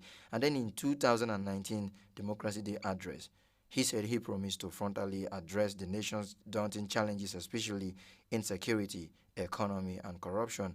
And he said he is finding necessary to give an account of the stewardship on this day. He recorded some, he made mention of some notable achievement in the course of implementing the 9 priority objectives and establishing solid foundation for future successes. And he talked about the economic objectives, which remain to stabilize the macroeconomy and achieve agricultural and food security, and then to ensure energy sufficiency in power and petroleum product, develop infrastructure, fight corruption, and improve governance. And then he talked about we as the press, freedom of speech, but devoid of hate speech. That is very dicey. Freedom of speech, but very devoid of hate speech and several other things. So for the want of time, let's just touch on some of those things the president talked about. Like he talked at length. I was quite surprised because I've actually been in some engineering rooms where I've contributed to transmitting of the presidential speech in my own capacity where I was before. And there was this particular one that never lasted more than 15 minutes, but this morning the president did almost 40 minutes. And it was really, really engaging and encompassing. So let's talk about some of those things the president has been able to touch on. What so far bill was actually brought the issue concerning that was brought up. So many people were criticizing it because they were only seeing the political inclinations to it. But I think in my only 2 way I was able to understand some certain things, because wake up and generalize a particular tribe, a particular people from certain part of the country, maybe for a particular reason. That's the angle we need to look at it. Okay, for the want of time, we might not be able to talk more on this, but I think a whole lot has actually been said to have been recorded regarding our drive and our strive towards achieving a better democracy, a stronger democracy, and a better society. We might actually understand that some of those things might take a while before they have that needed impact on the people. But like we keep saying, we appreciate the much that has been done, and Nigerians actually still want to see more that is about that will be done. So what really somebody was we had a session in the morning as well with some people, and they were talking about Nigerians are actually vulnerable, which actually made them to maybe endure some certain things and be patient with some certain things. But we made a call to our leaders, different capacity and position, that we've had quite a number of challenges, but the good thing is that those challenges are surmountable. So leadership position now goes beyond going there for personal aggrandizement or what you feel you can achieve on your own. What is needed now is that leadership position you happen to find yourself provide you an ample opportunity to chart a way forward, chart a new course to see how we can actually better our country. And then as an individual, don't just sit down and fold your hands. It is your responsibility to hold our leaders accountable for whatever position they hold. That is my speech, and that is the much we can take. I don't know if Sekem actually has something to say before we leave. Congratulations to Nigeria. Happy Democracy Day. We are 21 now, and we need to understand that democracy is just not about the leaders. We need active citizens as well. You know, just like how we go out there to vote, that is us being active citizens. So we need to be active citizens, and then if there's a problem, let it be constructive criticism. You also involve yourself in politics, in your government, by maybe if there's something wrong, you can address that. So. All right. Thank you so much, Second Zilan. It's always a pleasure being on the show with you. Yeah. And today's edition was actually quite an interesting one because we talked about something that borders on the development and the growth of our nation. Yeah. And as patriot and proud compatriot of the country, what more do we owe our country other than this? All right. A very big thank you to everybody who has been part of this program. This is a beautiful Friday afternoon. Let's do this again. Same time, same station next week. Until then, my name is Elvis Oga saying bye-bye for now. Bye.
Josephine Paul, Susan Achin, Yao Bremen, Jude Ojema Audu, Second Zilan, Richard Bassi, Ekanem. I am Mercy Joe, and we are African Patriot on African Patriot Radio. It's Victory and the Bits. Dun.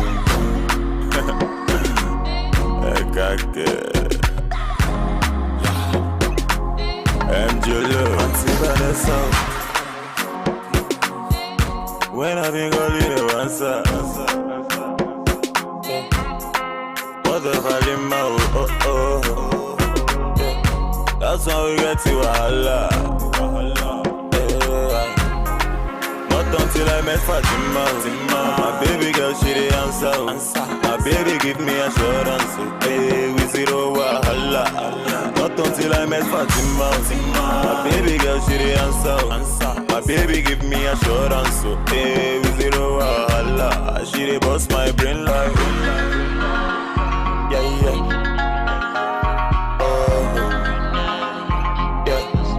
Love for Mona Gigi.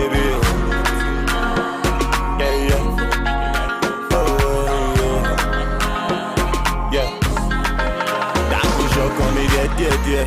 For your love, I don't grow beer. Marry me, let's born children. Hold my hands, let me take you there. I push up on me, yeah. For your love, I don't grow beer. Marry me, let's born children. Hold my hands, let me. Auntie Vanessa.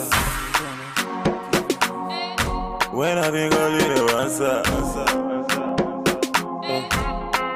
What the volume, that's why we get to Allah. Not until I met Fatima. My baby girl, she the answer. My baby give me assurance. Hey, we zero wahala. Not until I met Fatima. My baby girl, she the answer. My baby give me assurance. Hey, we zero wahala. She the boss my brain like. Yeah.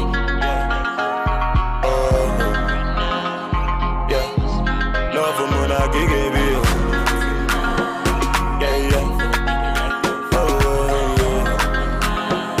Yeah. Love for Kanaku. Badam in chop up. Now so him I sharpen. We enter Eve heaven, no. Love we can happen. Adam been chop approved. Now so in my sharpen. We enter Eve heaven. But that will shock on me, dear. For your love, I don't grow, baby. Marry me, let's born children. All my hands, let me take you there. That will shock on me, dear. For your love, I don't grow, baby. Marry me, let's born children. All my hands, let me see Vanessa. Let me know on the mix.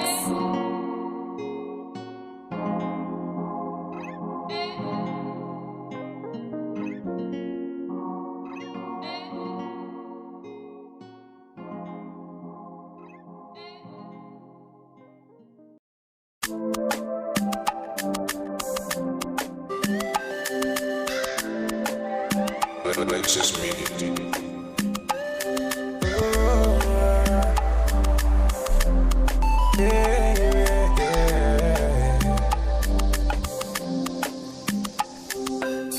From the start, them they tell me, say definitely I go blow. Every time then they hear my sound, then they come at me for more. Now the love I receive all true, will bring me tears of joy. Baba God, I beg you, oh, say you make my heart so pure. Oh, I change my story. Now my prayer every day, make you change my story. Let your blessings come my way, change my story. Now my prayer every day, make you change my story. Oh, I make you change my story. Every day we walk and pray, no darling. Them ask me when I go shine. Oh, every day we walk and pray, no darling. Them ask me when I go blow. Oh, man, I've been doing this shit for a long time. Been not so easy, sure you know that. Sharp money, my love will bill. Money on my mind every minute. All of my life I've been working on it. Mama used to tell me I could make it. Oh Lord, I keep praying for the blessings. Will you watching my story today? From nothing up to something. I did pray for your blessings, yeah. For your blessings. Will you watching my story today? I might prayer every day. From nothing to something. I did pray for your blessings, yeah. Every day we walk and pray, no darling. Them ask me when I go shine.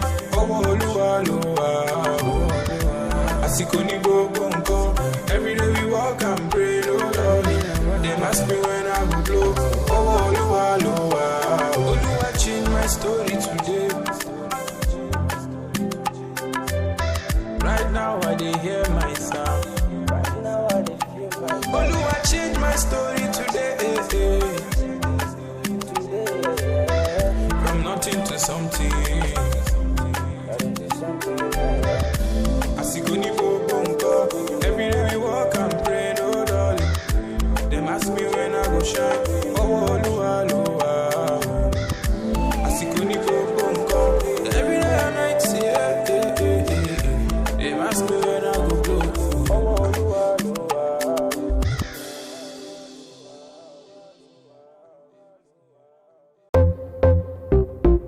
Oh na na na, Cyrus on the beat.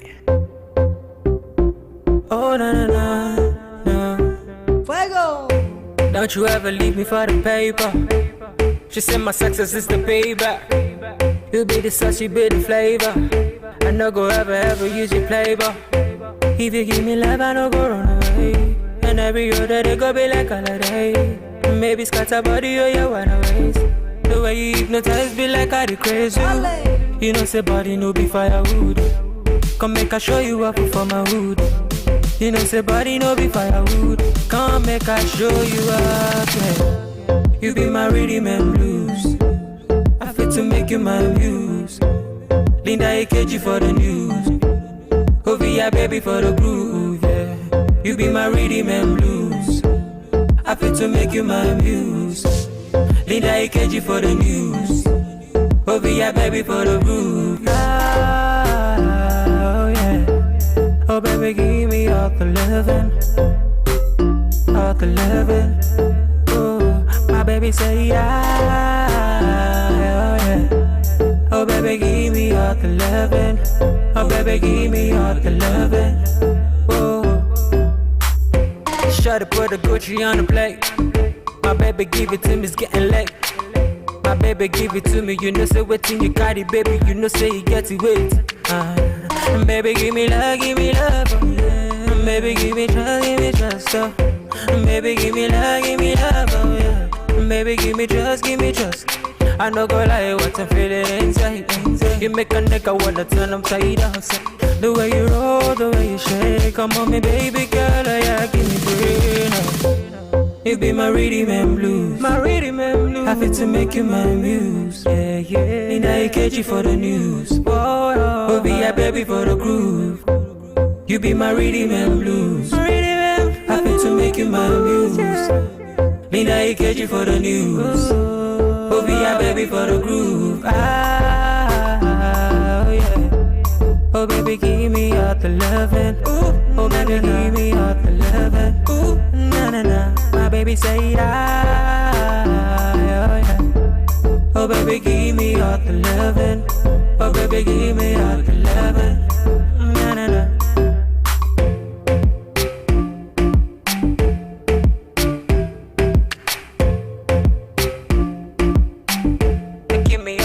You're my baby girl, you. Give me all the love and you're my baby girl.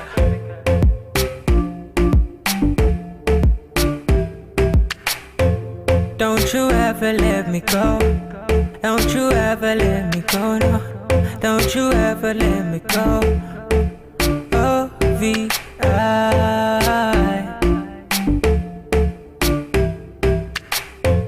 Cyrus and the beat. Bravo producer.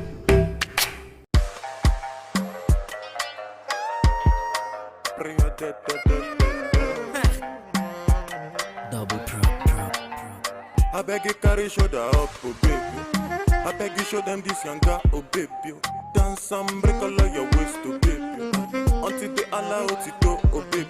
Oh, I beg you carry shoulder up, oh baby. I beg you show them this younger, oh baby. Dance and break all of your waist, oh baby. Until they allow it to, oh baby. Oh, I beg you to me, je. Corona magbese, je. I beg you to me, je. Corona magbese,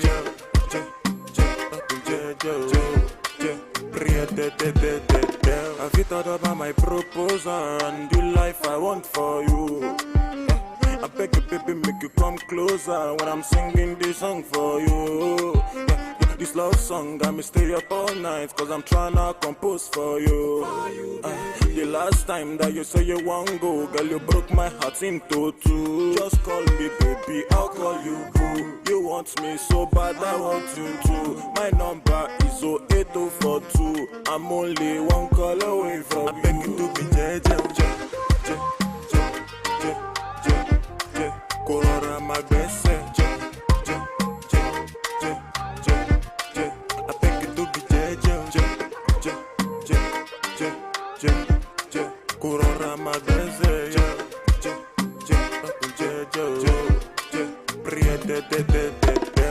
Gonna go fit to get your biggie back, but no be down with the drum loco. If you're loving, we gon' make me psycho. From Kampala to Okokomaiko. Angelo with the bamboo. Canadian girl, fi big the card.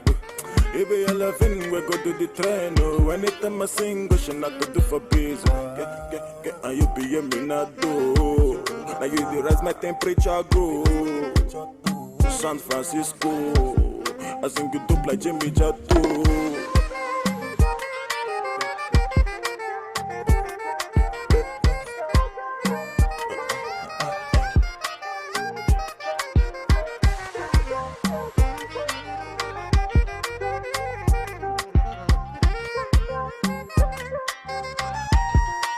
I beg you do me je. Corona magbese, je.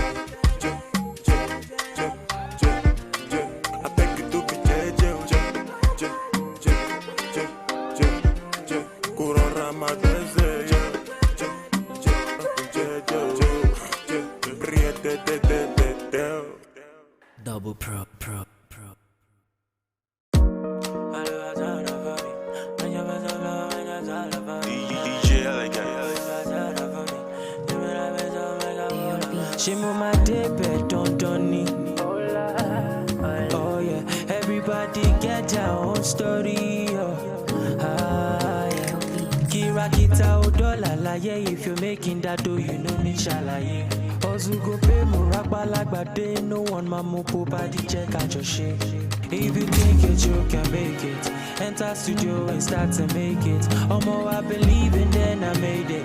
One name you lishe and then I break it. Moma lowa lowa, moma kole mole ni waju ele amatu yon fanda. Lowa lowa, moma kole mole ni waju ele amatu yon fanda. Moma lowa lowa, moma kole mole ni waju ele amatu yon fanda. Lowa lowa, moma kole mole ni waju ele amatu yon fanda. Mama told me, boy, this life ain't no easy go. This life when I turn by turn, make it count, give it meaning go. I quick to check on my DJ, Papa show me the way. Magical way, authority, LA, Papa da control, da come by me. Tell me the reason say this thing I no go far.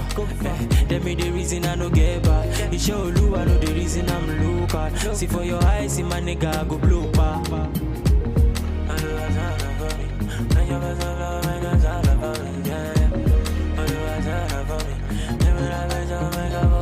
Mama lowa lowa, mama kole mole ni waju ele amatu yon fanda.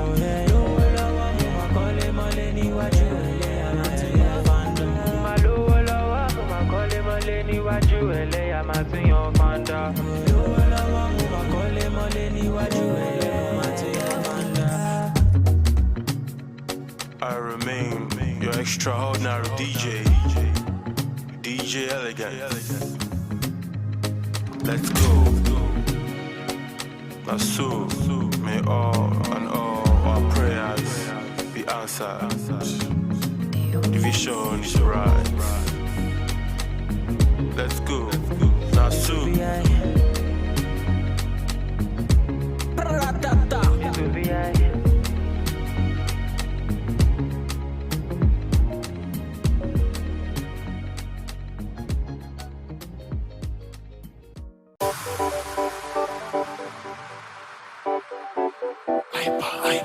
Oh no, no dey pop, no dey pop, no.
Too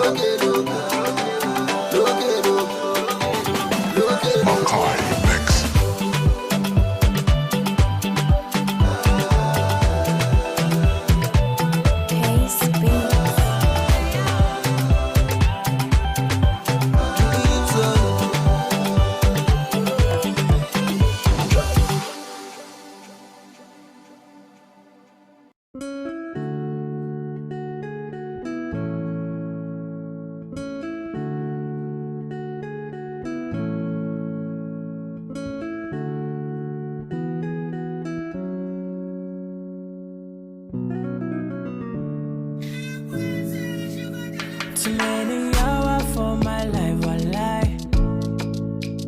But I did pray me, Papa, shining light. Us never paper, bad man still they grind. I pray the one day my mama will smile. Yeah. I'm on a journey, I don't know where it leads. Daco don't cry for me, Daco pray for me. Too many eyes, so things that lay before me. I pray that Baba shining light on me. See them go fair when they hear my song. All my fans, they ask them, they cry for joy. All my life I've been praying, Baba pick my call. Make a blow, no. Make them no. Them go fair when I drop my Colombic coco. It is sweet them for party, they do them totori. All my life I've been praying, Baba pick my call. Make a blow, no. Make them no. So many nights I swear, things my mouth can't tell. We all just praying for better days. Make the thing just gel. Do my best to live the rest of it, beat my chest. Say Baba, just shining light on me. I'm on a journey, I don't know where it leads. Daco don't cry for me, Daco pray for me. Too many eyes, so things that lay before me. I pray that Baba shining light on me. See them go fair when they hear my song. All my fans, they ask them, they cry for joy. All my life I've been praying, Baba pick my call. Make a blow, no. Make them no. Them go fair when I drop my Colombic coco. It is sweet them for party, they do them totori. All my life I've been praying, Baba pick my call. Make a blow, no. Make them no. So I know.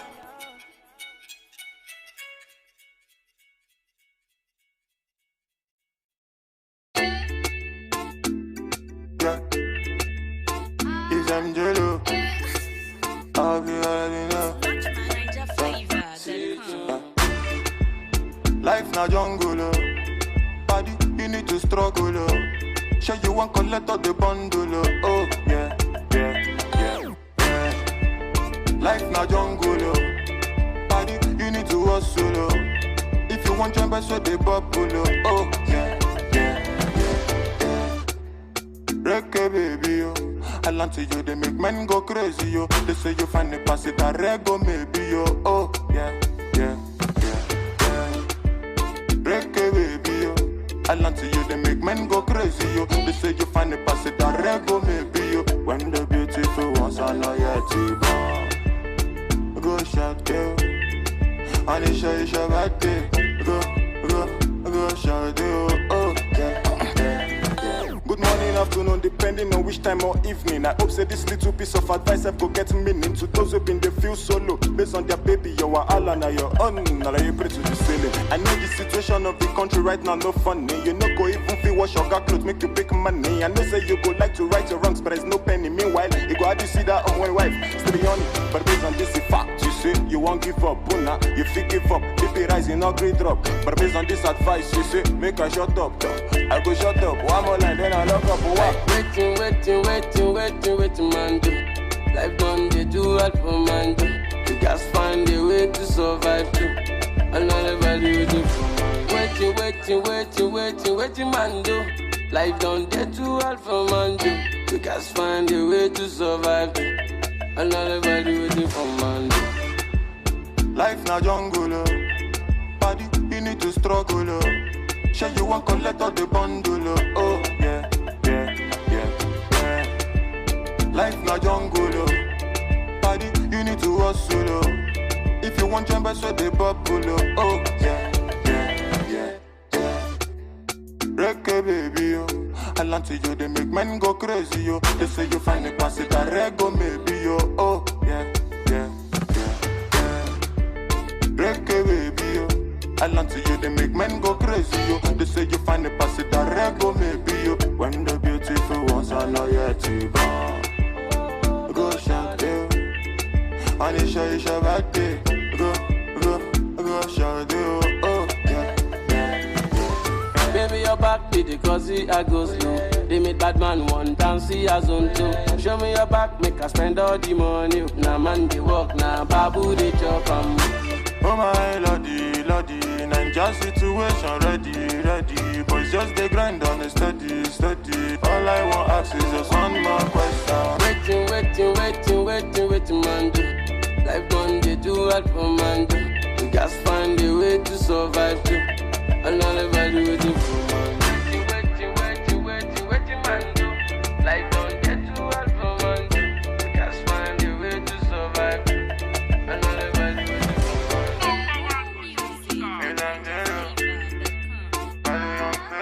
man. Young famous on the mix.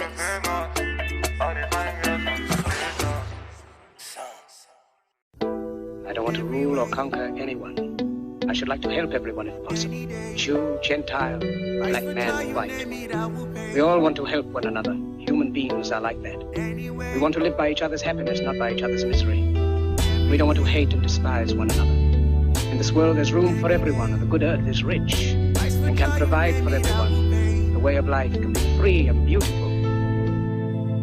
Once upon a time in our lives, situations stabbing like knives. Questions rising, how do I fight?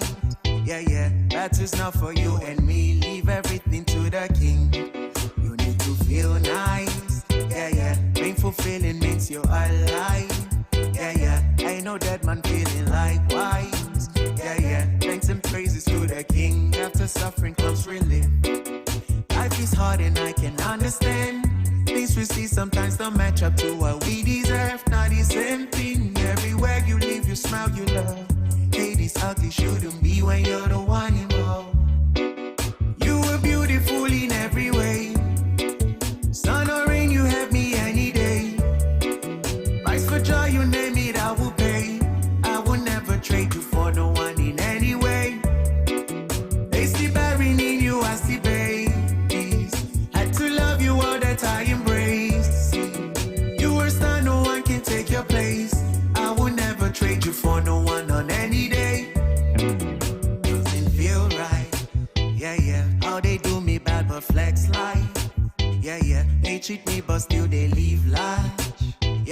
Where's the drive to stay good when surrounded by evil? You need to love still. Let go from unless you won't heal. God is at the wheel, so stand still. Trouble, pain, they disappear when you wait, you wear a chair. Life is hard and I can understand. Things we see sometimes don't match up to what we deserve. Not the same thing. Everywhere you live, you smile, you love. Hate is ugly, shouldn't be when you're the one involved. You were beautiful in every way. Sun or rain, you have me any day. Price for joy, you name it, I will pay. I will never trade you for no one in any way. They see bearing in you, I see babies. Had to love you all that I embrace. You were star, no one can take your place. I will never trade you for no one on any day. See in life what you like will likely shun attention to. He's your type, you trust him and now he hurt you.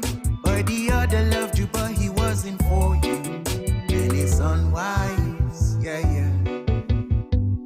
We want this but when it comes, we turn a blind eye. Oh no. Yeah. You were beautiful in every way. Sun or rain, you happy any day. I could tell you daily I would pay. I would never trade you for no one in any way. If the married in you as the babe, had to love you all that I embrace. You was not no one can take your place. I would never trade you for no one on any day.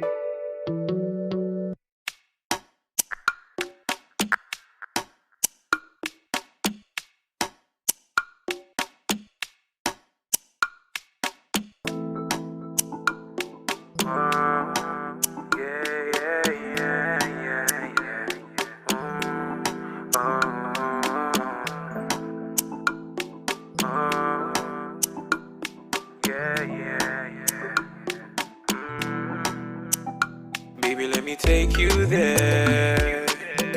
No time to check time, love you, baby, fair and square. I'll be here beside you, baby, sure you know I care. Don't doubt my love for you now. Come closer, girl, don't back down. So far it's you I fancy. See, no, they come too far from the roadside bar, cause not there they see you. See, I say bad sharp guy, not the shy type. See a girl, I dey feel you.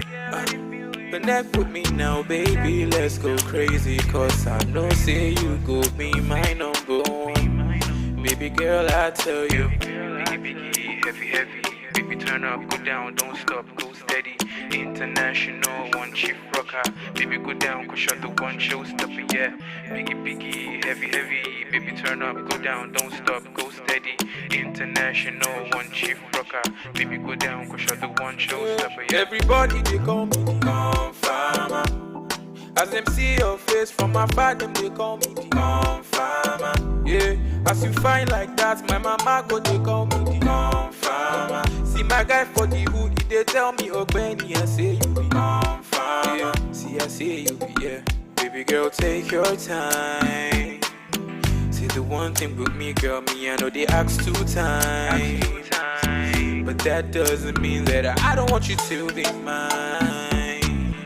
No playing games now, baby. This time around, you'll stay here. Don't slow it down, my baby. Biggie, heavy. Baby, turn up, go down, don't stop, go steady. International, one chief rocker. Baby, go down, cause you're the one showstopper, yeah. Biggie, heavy. Baby, turn up, go down, don't stop, go steady. International, one chief rocker. Baby, go down, cause you're the one showstopper, yeah. Everybody, they call me the Farmer. As them see your face from afar, them they call me the Farmer.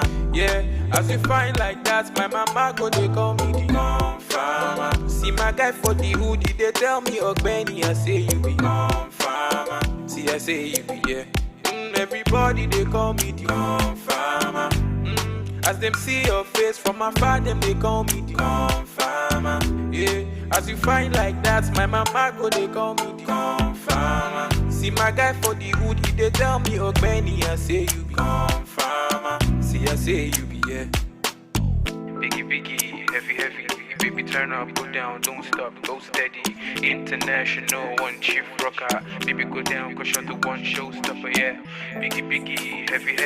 Baby, turn up, go down, don't stop, go steady. International, one chief rocker. Baby, go down, cause you're the one showstopper, yeah.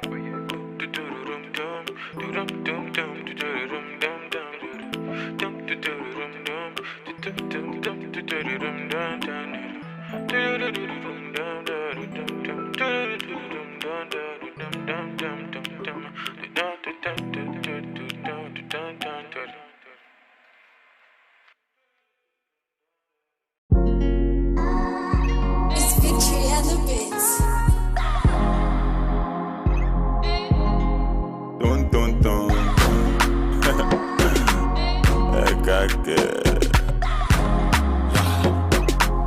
MJ, When I been calling you answer. What the hell in my That's why we get to Allah. Not until I met Fatima. My baby girl, she the answer. My baby give me assurance. Hey, we zero wahala. Not until I met Fatima. My baby girl, she the answer. My baby give me assurance. Hey, we zero wahala. She the boss my brain like. Yeah, yeah.